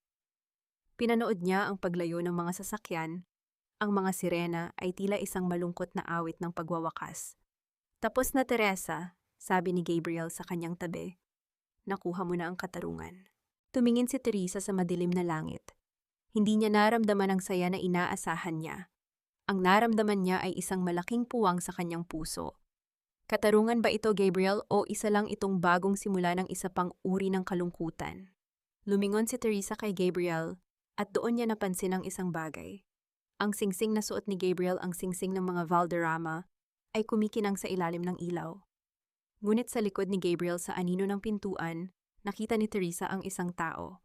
Isang lalaking may suot na hood, hawak ang isang baril na nakaturo sa likuran ni Gabriel. Gabriel, ilag. Ang matalim na tunog ng pagputok ng baril ay muling bumasag sa ingay ng nagkakagulong mga bisita. Ngunit sa pagkakataong ito, hindi yelo ang tinamaan. Ang bala ay humaging sa balikat ni Gabriel at bumaon ng malalim sa dambuhalang litrato ni Don Teodoro Valderrama na nakasabit sa gitna ng grand staircase. Ang mukha ng yumaong Don sa painting ay tila nabasag, isang butas ang lumitaw sa mismong tapat ng kanyang puso. Gabriel. Ang sigaw ni Teresa ay punong-puno ng takot na matagal na niyang kinalimutan. Mabilis niyang hinila ang braso ni Gabriel upang itago ito sa likod ng isang makapal na haliging marmol. Ang kanyang dibdib ay nagbabaga, ang bawat hininga niya ay may lasa ng pulbura at pait. Sa loob ng 10 taon, tanging ang boses ni Doña Aurora ang kinakatakutan niya, ngunit sa gabing ito, ang kamatayan mismo ang kumakatok sa pintuan ng kanilang mansyon. Huwag kang gagalaw, Teresa. Manatili ka lang sa likod ko. Ang boses ni Gabriel ay nananatiling mahinahon, ngunit ang kanyang mga mata ay tila naglalabas ng kislap ng galit na hindi pa nakikita ni Teresa noon. Hawak niya ang kanyang balikat kung saan unti-unting kumakalat ang pulang mantsa sa kanyang itim na tuxedo. Ang lalaking nakahood ay mabilis na naglaho sa dilim ng hardin na tila ba isang anino na wala talagang balak pumatay, kundi magbigay lamang ng isang babala. Sino siya, Gabriel? Bakit kanya gustong barilin? Hingal na tanong ni Teresa. Ang kanyang mga kamay ay nanginginig habang hinahawakan ang sugat ni Gabriel. Sa gitna ng lahat ng ito, sa kabila ng pagtataksil at mga lihim na ramdaman ni Teresa, ang isang hindi maipaliwanag na takot na mawala ang lalaking nagbangon sa kanya mula sa hukay. Hindi ako ang target niya, Teresa. Ang alaala ni Papa ang binaril niya, makahulugang sagot ni Gabriel habang nakatingin sa nasirang litrato. Sa gitna ng kaguluhan, si Doña Aurora ay tuluyan ng bumigay. Nakaluhod siya sa sahig, ang kanyang mga kamay ay nakakapit sa kanyang lalamunan habang ang kanyang mukha ay naging kulay ube. Ang hiya na laging niyang ipinagmamalaki ay naging isang parusa na unti-unting sumasakal sa kanya. Ang mga dating kaibigan niyang elite ay tinitingnan na lamang siya nang may pandidiri bago sila nagmamadaling lumabas ng mansyon. Mama, tulungan niyo ang mama ko. Sigaw ni Renato habang kinaladkad siya ng mga pulis palabas. Tumingin siya kay Teresa nang may huling pagsusumamo. Teresa, please. Doktor, si Gabriel, ipagamot mo si Mama, maawa ka. Tiningnan ni Teresa ang kanyang biyenan na nahihirapang huminga. Para sa isang sandali, bumalik ang dating Teresa, ang asawang martir na handang tumulong sa kabila ng lahat. Ngunit nang maalala niya ang malamig na sahig ng ospital at ang pirma ni Renato sa DNR, ang kanyang puso ay naging bato. Hindi ako ang Diyos para magbigay ng buhay, Renato, at hindi rin ako ang tadhana para pigilan ng karma. Malamig na sabi ni Teresa. Ang kanyang Taglish na pananalita ay tila isang huling hatol. Kung anong itinanim niyo iyon, ang aanihin niyo ngayon. Lumapit ang mga NARS na kasama sa party para saklolohan si Aurora, ngunit alam ni Teresa na kahit mabuhay ang matanda, hindi na nito mababawi ang dangal na tuluyan nang nadumihan sa harap ng buong vegan. Nang kumalma ang paligid at tanging ang mga sirena na lamang ng pulis, ang naririnig sa malayo, naiwan sina Teresa at Gabriel sa gitna ng wasak na sala. Ang mansyon na dati ay simbolo ng kanyang paghihirap ay tila naging isang malaking libingan ng mga pangarap. Gabriel, kailangan nating gamutin ang sugat mo, sabi ni Teresa habang kinukuha ang isang malinis na tela. Maliit na bagay lang ito, Teresa. Mas malalim ang sugat na iniwan ng katotohanan kang tugon ni Gabriel. Habang ginagamot ni Teresa ang kanyang balikat, isang maliit na bagay ang nahulog mula sa bulsa ni Gabriel. Ito ay isang susi. Isang susi na may nakaukit na logo ng isang bangko sa Switzerland. Para saan itong tanong ni Teresa, ang kanyang mga mata ay punong-puno ng hinala. Tumingin si Gabriel sa kanya ng diretso. Iyan ang susi sa lahat ng sagot na hinahanap mo tungkol kay Papa at tungkol sa kung bakit kailangan nating magmadali bago pa makuha ng ibang tao ang natitirang yaman ng mga Valderrama. Sinong ibang tao? Ang taong nagpadala ng bumaril sa akin kanina, bulong ni Gabriel. Teresa, hindi lang sina Renato at Amara ang buwaya sa pamilyang ito. May mas malaking kalaban na naghihintay sa dilim. Biglang tumunog ang cellphone ni Teresa. Isang unknown number ang tumatawag. Sa takot at kaba sinagot niya ito. Hello?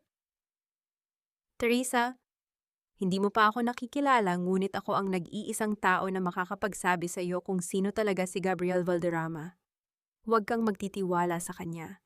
Ang susing hawak mo, iyan ang susi sa iyong sariling kamatayan. Ang boses sa kabilang linya ay pamilyar, ngunit hindi niya matandaan kung saan niya ito narinig. Ang kaba sa dibdib ni Teresa ay muling bumalik, mas matindi at mas nakakabulag. Lumingon si Teresa kay Gabriel na kasalukuyang nakatitig sa nasirang litrato ng kanilang ama. Sa sandaling iyon, ang tanong na laging bumabagabag sa kanya ay muling umalingaw-ngaw. Sino ba talaga ang dapat kong paniwalaan? Ang kapatid na nagligtas sa akin o ang aninong nagbabala sa akin? Ang tiwala ay parang isang pirasong kristal na kapag nabasag ang bawat matalas na bahagi nito, ay nagiging sandata na handang sumugat sa sinumang magtatangkang humawak nito. Dahan-dahan at maingat ang bawat haplos ni Teresa sa balikat ni Gabriel. Ang puting tela na hawak niya ay unti-unting nababahiran ng pula, tila isang mapait na paalala na sa mundong ito, ang bawat hakbang patungo sa hustisya ay may katumbas na dugo. Ngunit habang nililinis niya ang sugat ng lalaking nagligtas sa kanya, ang boses sa telepono kanina ay patuloy na umuukit sa kanyang isipan. Sino ang taong iyon? At bakit ang boses niya ay tila isang multong pilit na kumakawala sa limot? Bakit ka natigilan, Teresa?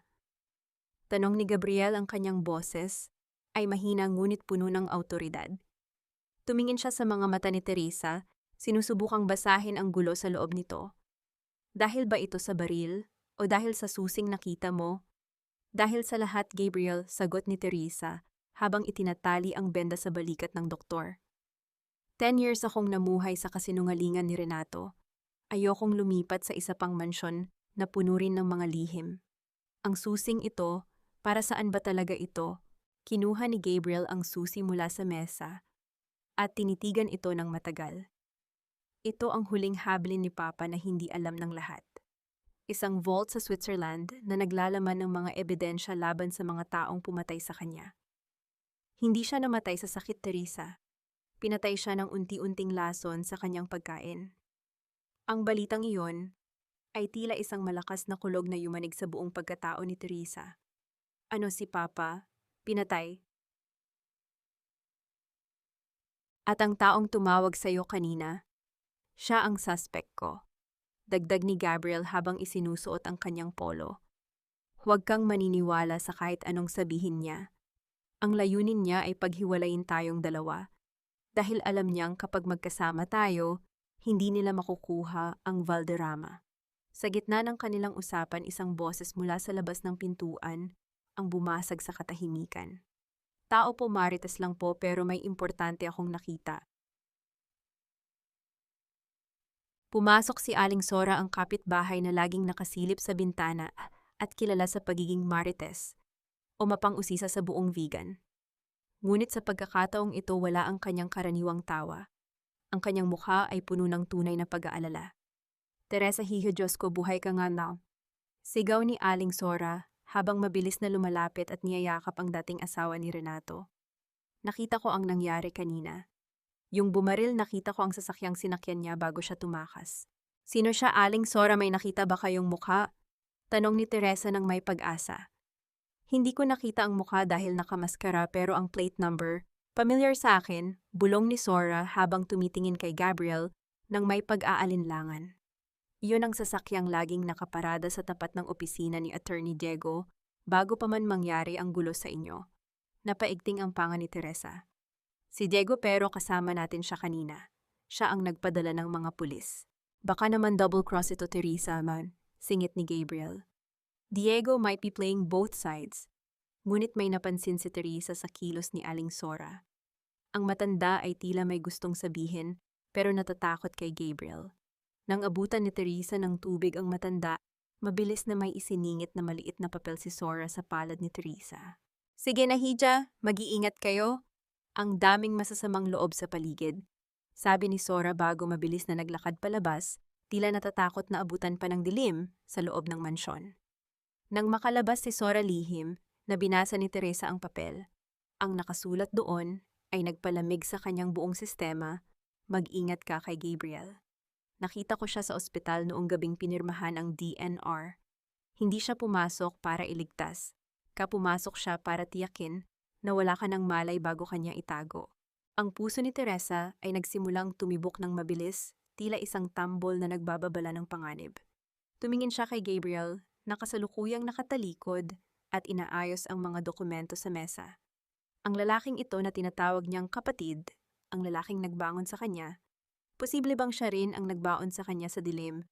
Teresa, itawag ni Gabriel nang hindi lumingon. Handa ka na bang pumunta sa bangko bukas? Kailangan nating makuha ang laman ng vault bago pa sila mauna.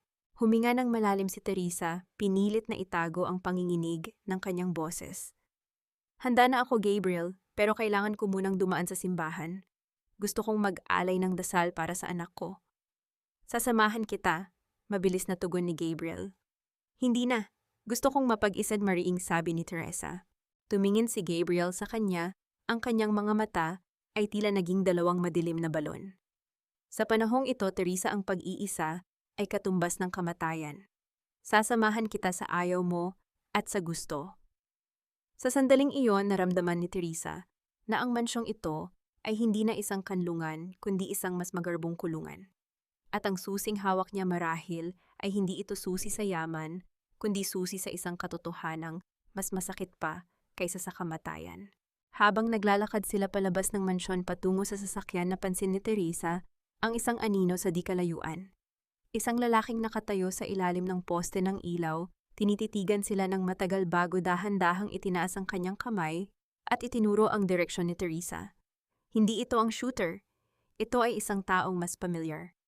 Papabulong ni Teresa, ang kanyang paningin ay nagsimulang lumabo dahil sa matinding pagkabigla. Ang pinakamasakit na multo ay hindi yung nakatira sa ilalim ng kama, kundi yung mukha ng taong minahal mo na matagal mo nang inilibing sa iyong puso.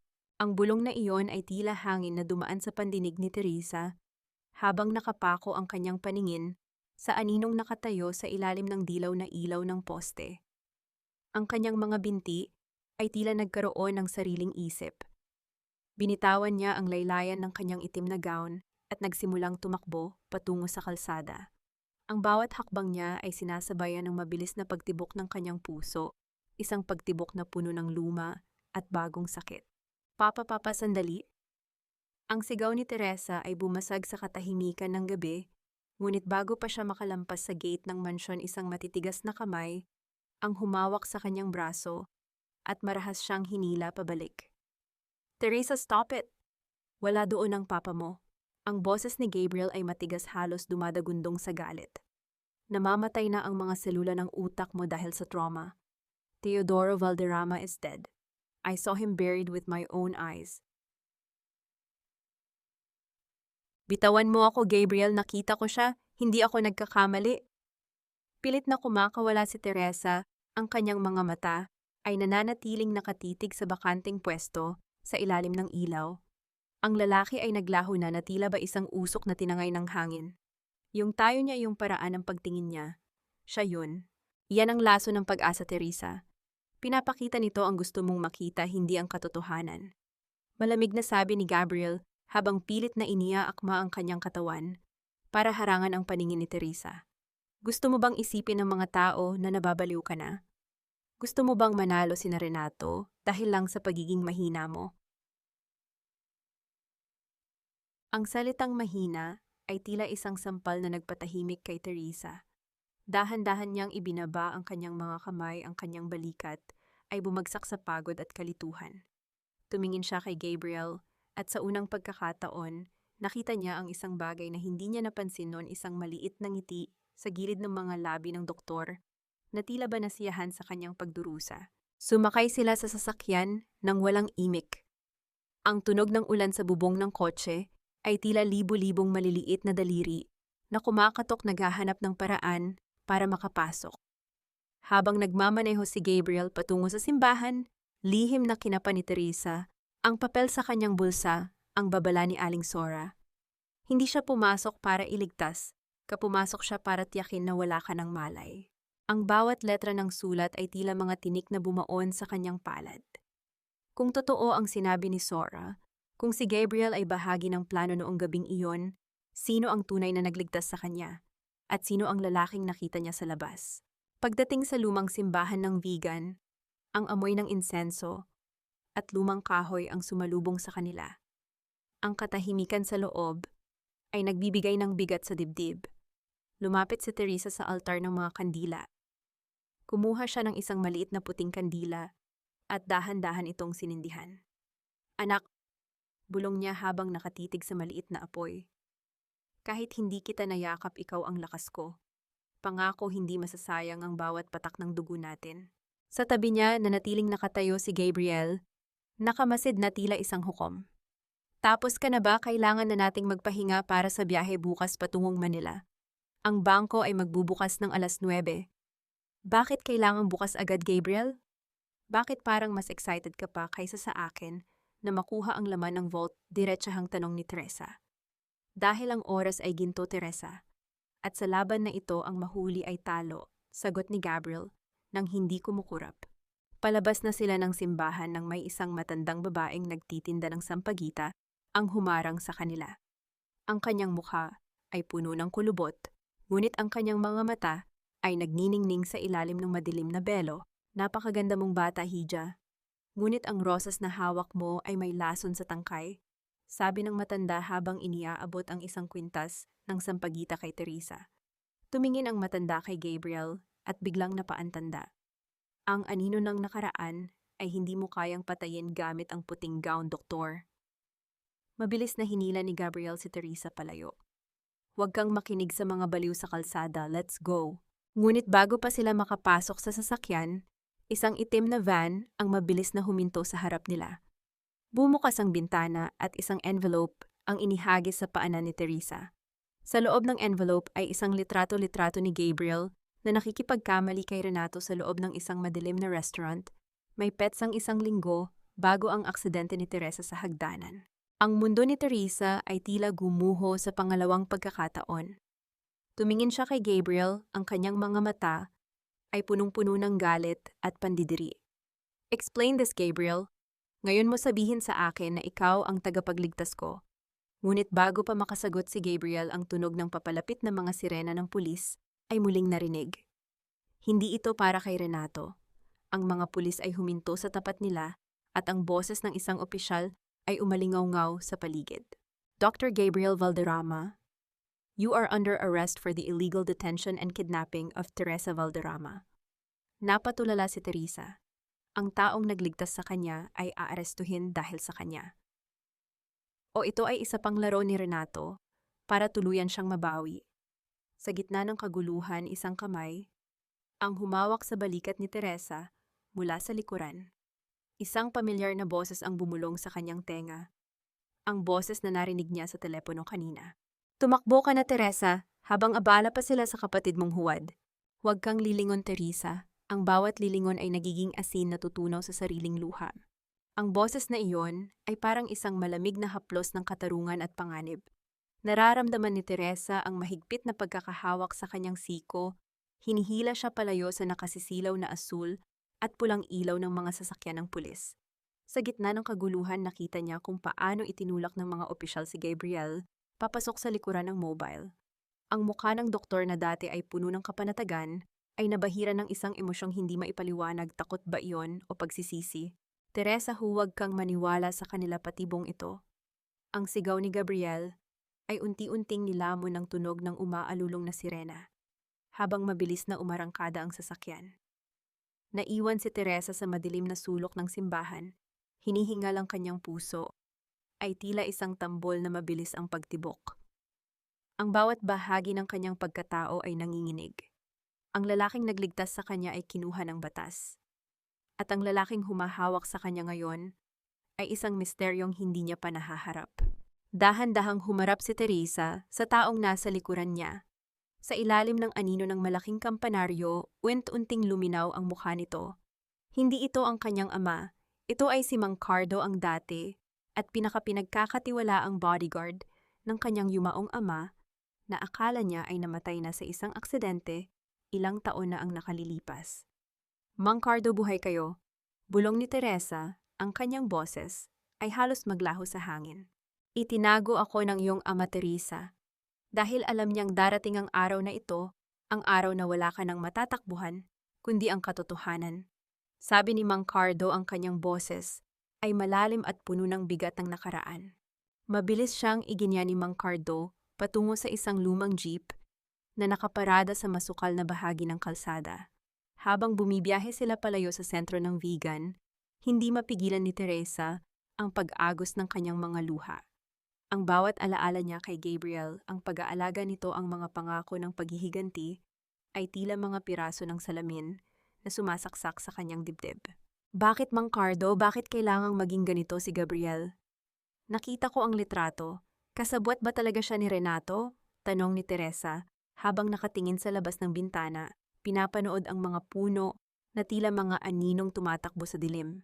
Si Gabriel ay hindi kasabwat ni Renato sa paraang iniisip mo, Hiha. Ang kapatid mo ay nabulag ng ambisyon. Nakipagkasundo siya kay Renato upang makuha ang Valderrama sa pag-aakalang kaya niyang kontrolin ang demonyo. Ngunit ang demonyo ay hindi nakikipaglaro ng patas, paliwanag ni Mang Cardo habang mahigpit na nakahawak sa manibela. Nararamdaman ni Teresa ang pagguho ng kanyang huling kanlungan. Ang bawat tao sa kanyang paligid ay may sariling agenda. Ang pag-ibig ay isang kasinungalingan at ang kapatiran ay isang bitag. Ang tanging totoo na lamang ay ang malamig na susing nakatago sa loob ng kanyang bag, ang susi sa Switzerland. Nasaan tayo pupuntahin? Tanong ni Teresa nang mapansin niyang papasok sila sa isang liblib na daan patungo sa dalampasigan. Sa lugar kung saan kaligtas at kung saan malalaman mo ang tunay na nilalaman ng vault na yan bago ka pa maunahan ng mga taong pumatay sa iyong ama, sagot ni Mang Cardo. Huminto ang jeep sa tapat ng isang maliit na kubo na nakatayo sa tabi ng dagat. Ang tunog ng mga alon na humahampas sa pampang ay tila isang malungkot na paalala ng kawalan ng katiyakan. Pagbaba nila, may isang babaeng lumabas mula sa kubo, isang babaeng may takip ang mukha, ngunit ang kanyang mga mata ay pamilyar kay Teresa. Sino siya? Kaba na tanong ni Teresa. Dahan-dahang tinanggal ng babae ang kanyang takip. Ang mukha ni Amara ay tumambad sa kanya, ngunit hindi ito ang mapang-aping Amara na nakilala niya. Ang kanyang mukha ay puno ng pasa, ang kanyang mga mata ay mamula-mula sa pag-iyak. Teresa, patawarin mo ako. Ang hikbi ni Amara ay tila isang basag na instrumento. Hindi ako ang kalaban mo sa gabing ito. Kami ni Renato, kapwa lang kami biktima ng isang taong mas malakas kaysa sa amin. Anong sinasabi mo? Galit na sigaw ni Teresa. Kayo ang sumira sa buhay ko. Kayo ang pumatay sa anak ko. Ginawa namin yun dahil hawak niya ang pamilya ko. Teresa, pinagbantaan niya ang buhay ng lahat ng mahal ko. Sigaw ni Amara. At ang taong iyon, Hindi si Gabriel. Ang taong iyon ay ang mismong taong kasama mo ngayon. Dahan-dahang lumingon si Teresa kay Mang Cardo. Ang matanda ay nakatayo lamang doon, ang kanyang mukha ay walang bakas ng emosyon. Ngunit sa kanyang kamay, hawak na niya ang isang baril na may silencer na katuro sa dibdib ni Teresa. Patawad, hiha. Pero ang Valderrama ay kailangan ng isang tunay na hari at hindi ikaw o ang kapatid mo ang nararapat doon, sabi ni Mang Cardo sa isang boses na kasing lamig ng kamatayan. Ang hangin sa dalampasigan ay tila tumigil sa paghihip. Ang tanging naririnig ni Teresa ay ang tibok ng kanyang sariling puso at ang bulong ng dagat. Sino ba talaga ang tunay na kaaway sa kwentong ito? At hanggang kailan kailangang dumanak ang dugo bago makuha ang kapayapaan? Ang katapatan ay isang luho na hindi kayang bayaran ng mga taong habang buhay na lang naging anino, Teresa. Sa bawat yapak ng iyong ama, ako ang sumasalo ng alikabok. Ngayong wala na siya panahon na para ako naman ang maging hari. Ang boses ni Mang Cardo ay hindi na ang malumanay na boses ng lalaking binuhat si Teresa noong bata pa siya upang makita ang paglubog ng araw sa dalampasigan. Ito ay boses ng isang estrangherong puno ng puot malamig at walang pakiramdam kasing lamig ng dulo ng baril na ngayon ay nakadiin sa tapat ng puso ni Teresa. Napapikit si Teresa, ang kanyang mga pilik mata ay basa ng luha ng matinding pagkagulat. Naalala niya kung paano siya protektahan ni Mang Cardo laban sa mga asong gala noong bata pa siya.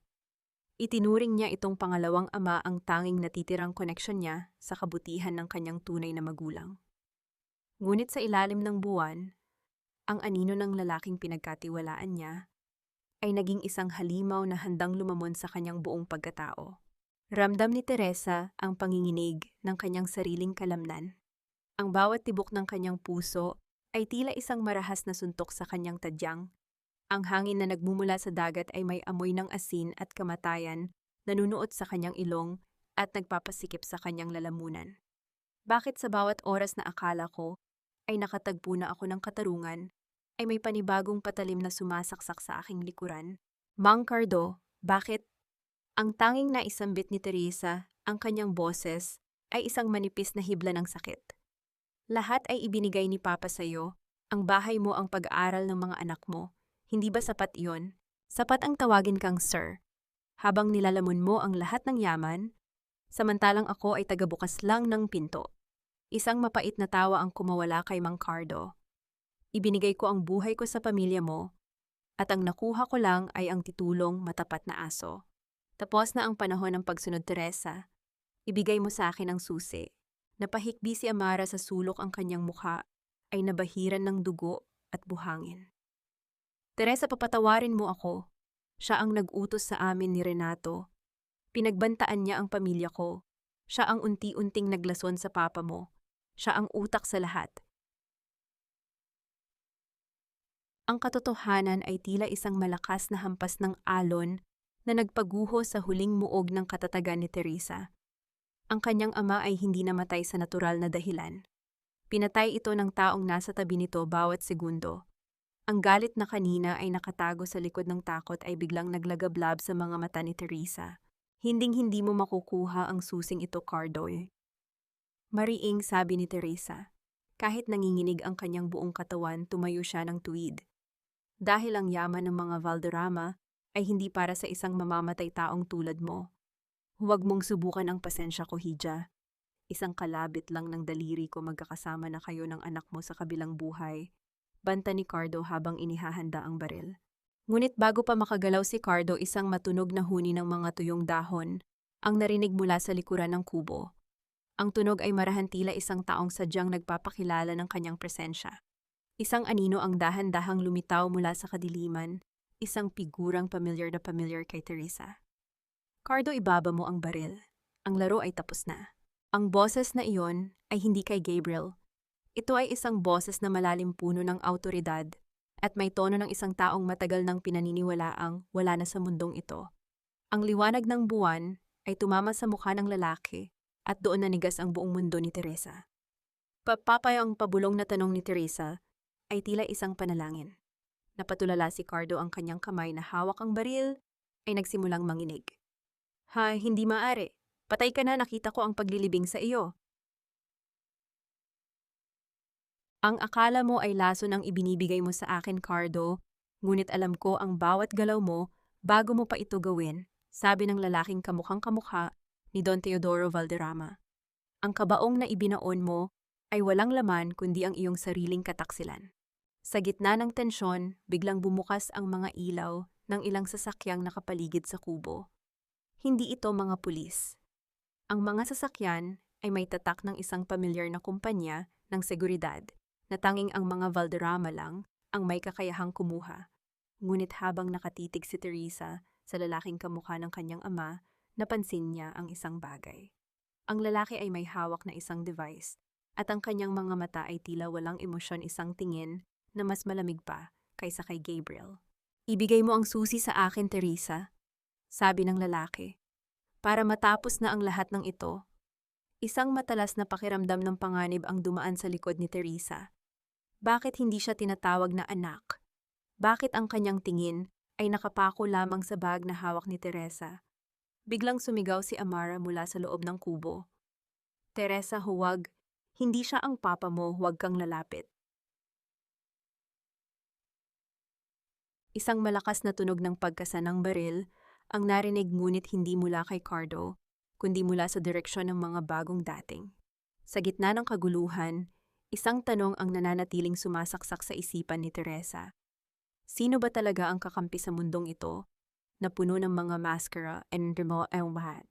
Ang boses ay kay Papa, ang mukha ay kay Papa, ngunit ang mga mata ay walang kislap ng pagmamahal na tanging isang magulang lamang ang makakapagbigay. Ang katotohanang iyon ay tila isang malamig na agos ng tubig na dumaan sa likuran ni Teresa. Nakatitig siya sa lalaking nakatayo sa harap ng mga nakasisilaw na ilaw ng sasakyan.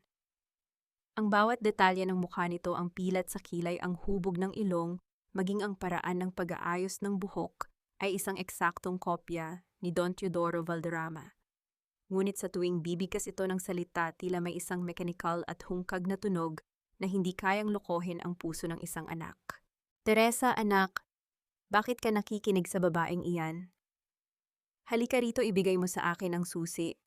Ang pag-anyaya ng lalaki ay tila isang malambot na bitag. Inilahad niya ang kanyang kamay, isang kamay na makinis, at walang mga marka ng edad na dapat ay taglay ng kanyang ama. Huwag, Teresa, pinatay nila ang papa mo sa harap ko. Ang sigaw ni Amara ay nauwi sa isang madugong ubo. Ang lalaking iyan, siya ang proyekto ni Cardo, isang huwad na nilikha para makuha ang tiwala mo at ang yaman ng Switzerland account. Napetras si Teresa, ang kanyang mga kamay ay mahigpit na nakakapit sa bag na kinalalagyan ng susi. Sino ka talagang hayop ka? Ang lalaking kamukha ng kanyang ama ay dahan-dahang nagbago ang ekspresyon. Ang maamong mukha ay napalitan ng isang nakakangilong ngisi. Masyado kang matalino para sa sarili mong ikabubuti, Teresa. Sayang, gusto ko sanang matapos ito ng mapayapa. Sa isang iglap, binaling ng lalaki ang kanyang tingin kay Mang Cardo. Cardo, wala ka talagang silbi. Pinatakas mo pa ang babaeng ito at hinayaang makita ang mukha ko. Tapusin mo na sila. Si Mang Cardo, na kanina pa nanginginig sa takot, dahil akala niya ay multo ang nakaharap, ay tila nabuhayan ng loob ng malaman na tao lamang ang kanyang kaharap. Itinaas niya ang baril at itinuro sa ulo ni Amara. Patawad, Amara. Masyado ka ng maraming alam, maring sabi ni Cardo. Hindi, ang sigaw ni Teresa ay bumasag sa katahimikan ng dalampasigan. Bago pa man makakalabit ni Cardo ang baril, isang mabilis na paggalaw mula sa kadiliman ng mga puno ang naganap. Isang matunog na pagtama ng matigas na bagay sa braso ni Cardo ang narinig, dahilan upang mabitawan nito ang baril na bumaon sa buhangin. Isang figura ang mabilis na lumabas at humarang sa harap ni Teresa. Si Gabriel. Ang kanyang balikat ay may benda pa at puno ng mantsa ng dugo, ang kanyang mukha ay madungis, ngunit ang kanyang mga mata ay nag-aapoy sa determinasyon. Gabriel, akala ko ay inaresto ka, gulat na sambit ni Teresa. Ang mga pulis na kumuha sa akin ay tauhan din ni Cardo, Teresa. Kinailangan kong gumawa ng paraan para makatakas. Hingal na paliwanag ni Gabriel habang hindi inaalis ang tingin sa huwad na Don Teodoro. Teresa, makinig ka. Ang lalaking iyan, Siya ang kapatid ni Cardo na dumaan sa matinding facial reconstruction sa ibang bansa. Sila ang mastermind ng lahat. Bravo, Doktor, ang huwad na Teodoro, ay pumalakpak ng marahan ang tunog, ay tila mga tuyong buto na nagkakauntugan.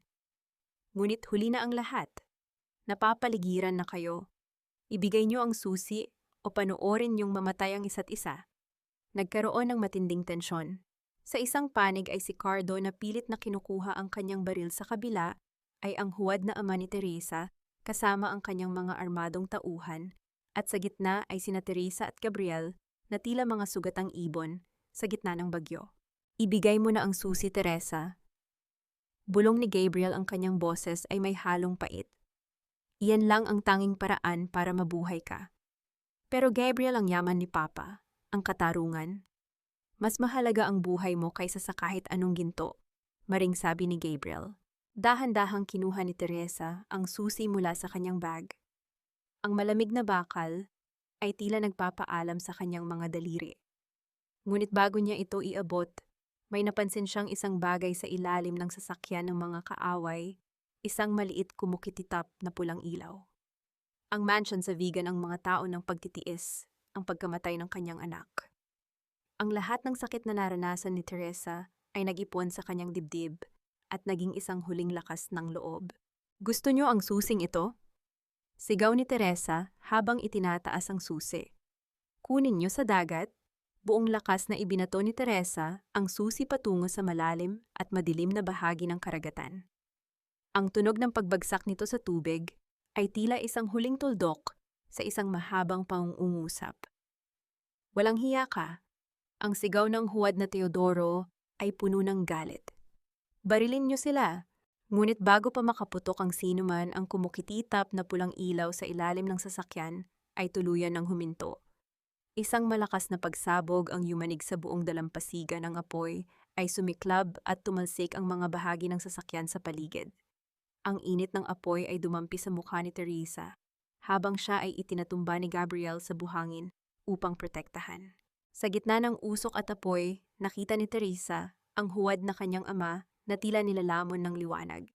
Si Mang Cardo ay tumatakbo patungo sa dagat, sinusubukang hanapin ang susi na kailanman ay hindi na niya makukuha. Teresa, kailangan na nating umalis. Sigaw ni Gabriel habang hinihila siya patayo. Ngunit nang tumingin si Teresa sa kinaroroonan ni Amara kanina, wala na ang babae. Tanging isang bakas ng dugo sa buhangin ang natira patungo sa madilim na bahagi ng kagubatan. Gabriel, si Amara. Hayaan mo na siya, Teresa. Masasabog pa ang ibang sasakyan. Habang tumatakbo sila palayo, isang huling tingin ang ibinigay ni Teresa sa dalampasigan. Ang susi ay wala na, ang yaman ay nawala na, ngunit sa unang pagkakataon sa loob ng 10 taon, naramdaman ni Teresa na ang kanyang hininga ay sa kanya na muli.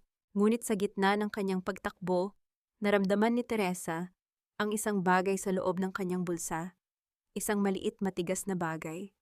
Nang haplusin niya ito, nanigas ang kanyang buong katawan. Ang susing ibinato niya ay isang peking susi na ibinigay sa kanya ni Diego noon. Ang totoong susi ay nananatili pa rin sa kanya. Gabriel, bulong ni Teresa sa gitna ng dilim. Hindi ko ibinato ang totoo. Tumigil si Gabriel sa pagtakbo. Lumingon siya kay Teresa at sa gitna ng anino ng gabi, ang kanyang ngiti ay tila nagbago muli. Isang ngiti na hindi na para sa isang kapatid, kundi para sa isang taong sa wakas ay nakuha ang premyo. Alam ko, Teresa, kaya nga kita hinayaang gawin iyon. Ang kaba sa dibdib ni Teresa ay muling nagbalik. Sino ba talaga si Gabriel? At bakit tila ang lahat ng ito ay isang malaking dula? Na siya lamang ang hindi nakakaalam ng dulo. Huwag mo akong tingnan ng ganyan, Teresa. Hindi ako ang kalaban mo, pero hindi rin ako ang santo na inaasahan mong magliligtas sa iyo nang walang kapalit. Sa mundong ito, ang tanging libre ay ang hininga, at maging iyon ay ninanakaw pa sa atin. Ang mga salitang iyon ni Gabriel ay tila mas malamig pa sa hanging amihan na humahampas sa kanilang basang mga damit. Nakatayo sila sa gitna ng masukal na bahagi ng kagubatan, malayo na sa nagliliyab na apoy sa dalampasigan, ngunit ang init ng pagdududa sa dibdib ni Teresa ay hindi pa rin humuhupa.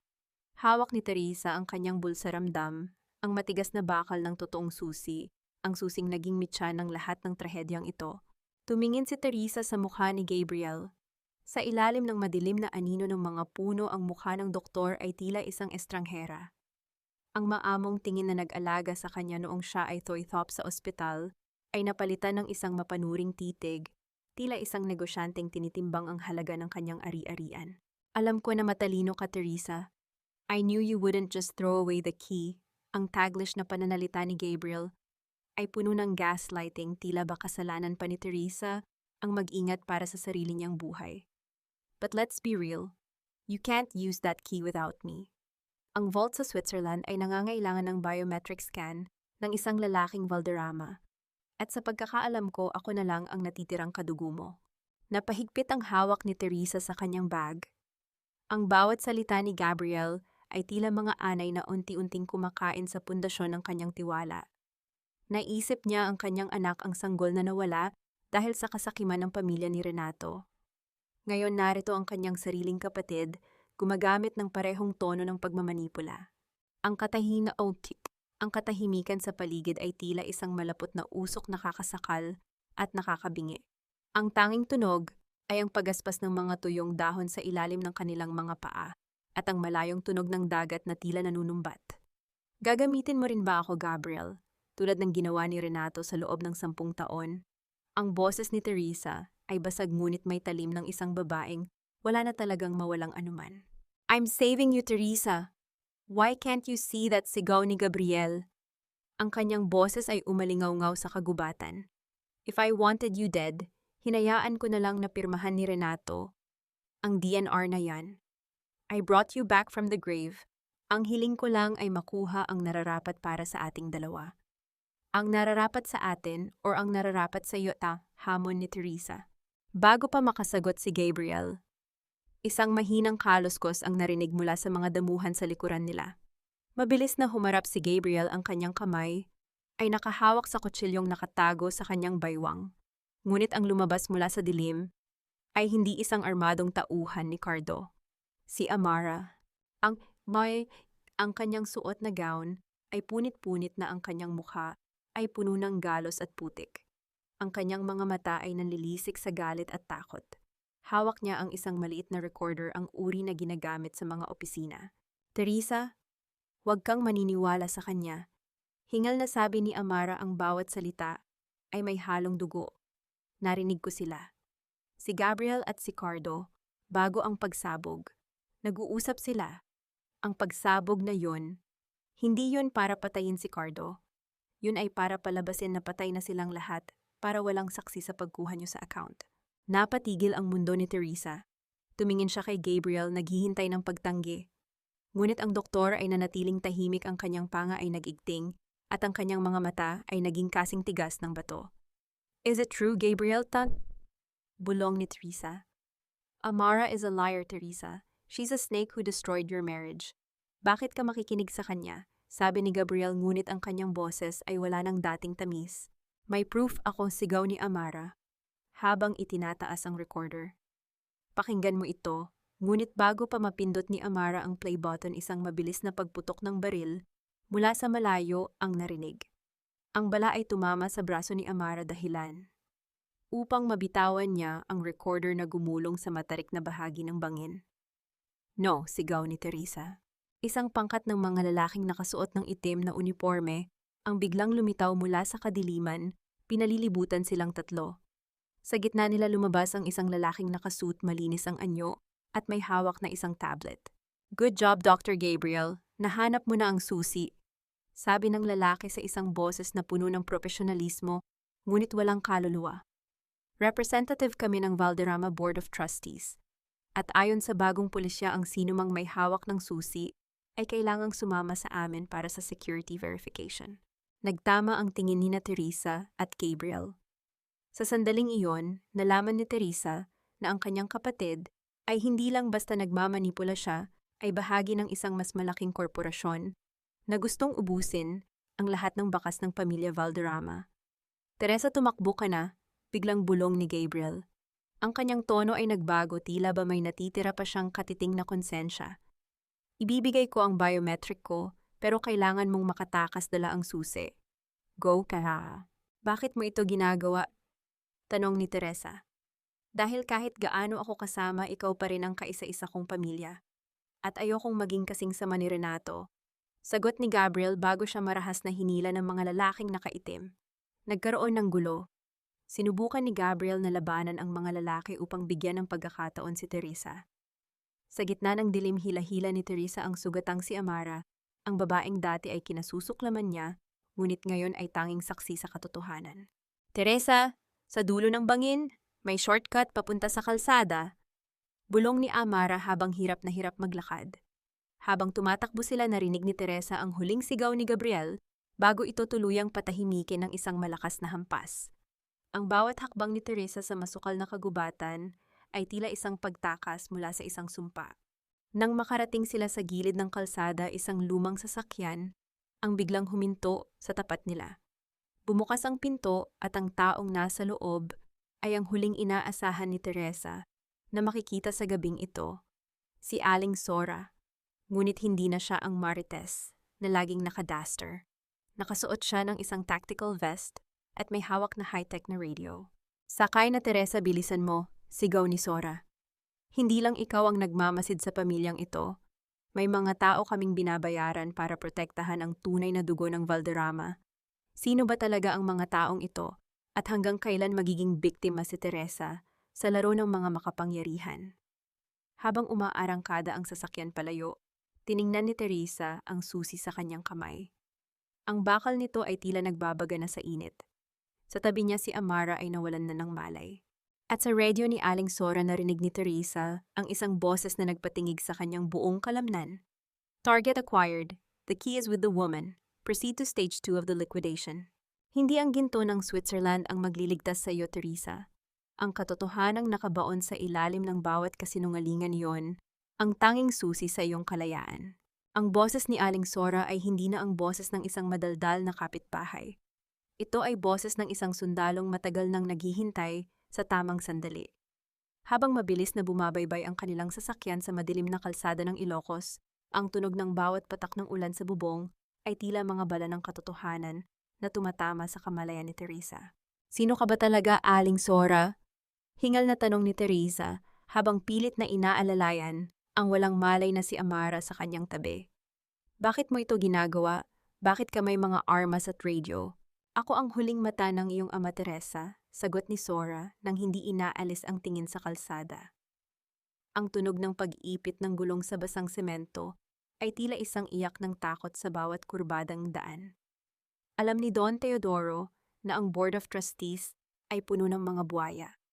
Alam niyang papatayin siya. Kaya bago siya pumanaw, binayaran niya ang aming organisasyon para bantayan ka mula sa malayo. Ang pagiging marites ko, iyon ang pinakamagandang disguise para malaman ang bawat dumi sa mansion niyo. Napasandal si Teresa sa upuan, ng kanyang mga mata ay napapikit sa tindi ng emosyon. Ang kanyang ama, kahit sa huling sandali nito, ay naisip pa rin siyang protektahan. Ang 10 taon ng kanyang paghihirap ay hindi palalingid sa kaalaman ng kanyang ama. Target approaching, block the highway. Ang tunog mula sa radio ni Sora ay tila isang hatol ng kamatayan. Teresa, makinig ka, maring sabi ni Sora. Ang board ay hindi titigil hanggat hindi mo na ibibigay ang susi. Pero ang hindi nila alam, ang susing iyan ay hindi lang para sa pera. Naglalaman iyan ng video confession ng iyong ama tungkol sa bawat miyembro ng board na nagnakaw sa kumpanya. Iyan ang pampasabog na dudurog sa kanila. Biglang isang malakas na impact ang naramdaman nila mula sa likuran. Isang itim na SUV ang bumabangga sa kanila. Ang tunog ng pagkiskis ng bakal sa bakal ay nagbigay ng mga kislap ng apoy sa gitna ng kadiliman. Sa loob ng sasakyan, ang amoy ng sunog na goma at ang usok mula sa airbag ay nagsimulang makasakal. I'm sorry, Hija. Kailangan nating lumaban, sabi ni Sora habang inihahanda ang kanyang baril. Huminto ang sasakyan sa gitna ng isang tulay. Napapaligiran sila. Sa harap sa likod, puro mga lalaking nakaitim. Lumabas ang leader ng board, ang lalaking kanina, ay may hawak na tablet. Ibigay mo na ang susi, Teresa. Tapusin na natin ang melodrama na ito. Sigaw ng lalaki. Dahan-dahang lumabas si Teresa mula sa sasakyan. Ang kanyang itim na gown ay punit-punit na ang kanyang mukha ay puno ng dumi at dugo, ngunit ang kanyang tayo ay kasing tuwid ng isang reyna. Hawak niya ang susi sa kanyang kanang kamay at sa kaliwa ang burner phone na may record ng bawat boses ni Amara at Gabriel. Gusto niyo ang Valderrama? Ang boses ni Teresa ay umalingaw-ngaw sa buong tulay, mas malakas kaysa sa agos ng ilog sa ibaba. Ang Valderrama ay hindi isang kumpanya na pwede niyong nakawin. Ang Valderrama ay isang pamilya, at ang pamilyang binuwag niyo ay siya ring dudurog sa inyo. Sa isang mabilis na galaw, imbes na ibigay ang susi, itinaas ni Teresa ang kanyang phone at pinindot ang broadcast. Dahil sa tulong ng teknolohiya ni Sora, ang bawat dumi, bawat plano ng pagpatay, at bawat transaksyon ng board ay direktang pumasok sa main server ng National Bureau of Investigation at sa lahat ng malalaking news outlet sa bansa. Ang bawat salitang binitawan nyo, bawat utos ng pag-liquidate sa akin, live iyan sa buong Pilipinas ngayon, malamig na sabi ni Teresa. Ang pangmukha ng mga lalaki ay napalitan ng matinding takot. Ang hiya na laging iniingatan ng mga makapangyarihan ay tuluyan ng sumabog sa harap ng publiko. Ang mga sirena ng tunay na mga pulis ay nagsimulang duminig mula sa malayo, hindi ang mga bayarang pulis ni Cardo, kundi ang mga awtoridad na hindi nila kayang bilhin. Nagkaroon ng huling kaguluhan, sinubukang tumakas ng board, ngunit mabilis silang nasukol. Sa gitna ng putukan at sigawan, naramdaman ni Teresa ang isang haplos sa kanyang balikat. Si Gabriel duguan at hirap na hirap ay nakatayo sa kanyang likuran. Teresa, nagawa mo, bulong ni Gabriel bago tuluyang bumagsak sa kanyang mga bisig. Gabriel, huwag kang pipikit. Magbabayad ka pa sa lahat ng lihim mo, di ba, iyak ni Teresa habang yakap ang kanyang kapatid. Patawad, hiha, sa wakas, malaya ka na, huling sabi ni Gabriel bago siya nawalan ng malay. 6 na buwan ang lumipas. Ang simoy ng hangin sa Vigan ay hindi na kasing pait ng dati. Ang mansyon ng mga Valderrama ay muling binuksan, ngunit hindi na bilang isang simbolo ng karangyaan, kundi bilang isang foundation para sa mga kababaihang biktima ng domestic abuse. Nakatayo si Teresa sa balkonahe, suot ang isang simpleng puting damit. Ang kanyang maikling buhok ay malaya ng hinahangin. Tiningnan niya ang dagat na naging saksi sa kanyang kamatayan at muling pagsilang. Si Renato at Doña Aurora ay nasa loob na ng kulungan nagdurusa sa dumi, at kahihiyan na sila mismo ang gumawa. Si Amara pagkatapos magpagaling ay naging pangunahing saksi laban sa kanila, isang paraan ng kanyang pagbabayad puri. Si Gabriel nakaligtas siya, ngunit tinanggap niya ang hatol ng batas para sa kanyang mga nagawang pagkakamali, nangakong magbabago sa kanyang paglabas. Ma'am Teresa, handa na po ang hapunan. Tawag ni Aling Sora na ngayon ay bumalik na sa pagiging head of security at kasambahay ni Teresa. Salamat Sora, susunod na ako. Sagot ni Teresa ng may matamis na ngiti. Kinuha niya ang isang maliit na sapatos ng sanggol mula sa kanyang bulsa, ang tanging alaala ng kanyang nawalang anak. Hinalikan niya ito at dahan-dahang inilapag sa isang maliit na altar na may larawan ng kanyang ama. Papanakamit na natin ang hustisya. Ang pangalan nating Valderrama ay hindi na simbolo ng takot kundi ng pag-asa, bulong niya. Lumingon si Teresa at naglakad papasok sa mansion. Ang bawat hakbang niya ay wala ng bigat. Ang bawat hininga niya ay puno na ng kapayapaan. Sa dulo ng kanyang mahabang paglalakbay, hindi lang niya nabawi ang kanyang yaman. Nabawi niya ang kanyang sarili. Ang nobelang ito ay nagtatapos hindi sa isang pagsabog, kundi sa isang mahinahong panalangin ng pasasalamat. Ang bawat hakbang ni Teresa pabalik sa loob ng mansyon ay hindi na pagbabalik sa isang gintong kulungan, kundi isang pag-uwi sa sariling puso na sa wakas ay payapa at malaya na. Mga mahal kong tagapakinig, maraming salamat sa inyong pagtitiyaga na samahan ako hanggang sa huling yugto ng paglalakbay ni Teresa.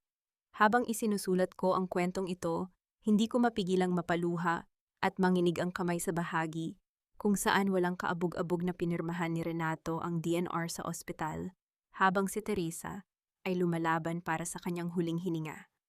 Ramdam ko ang bigat ng bawat patak ng luha ng isang asawang itinuring na basura ang pag-ibig.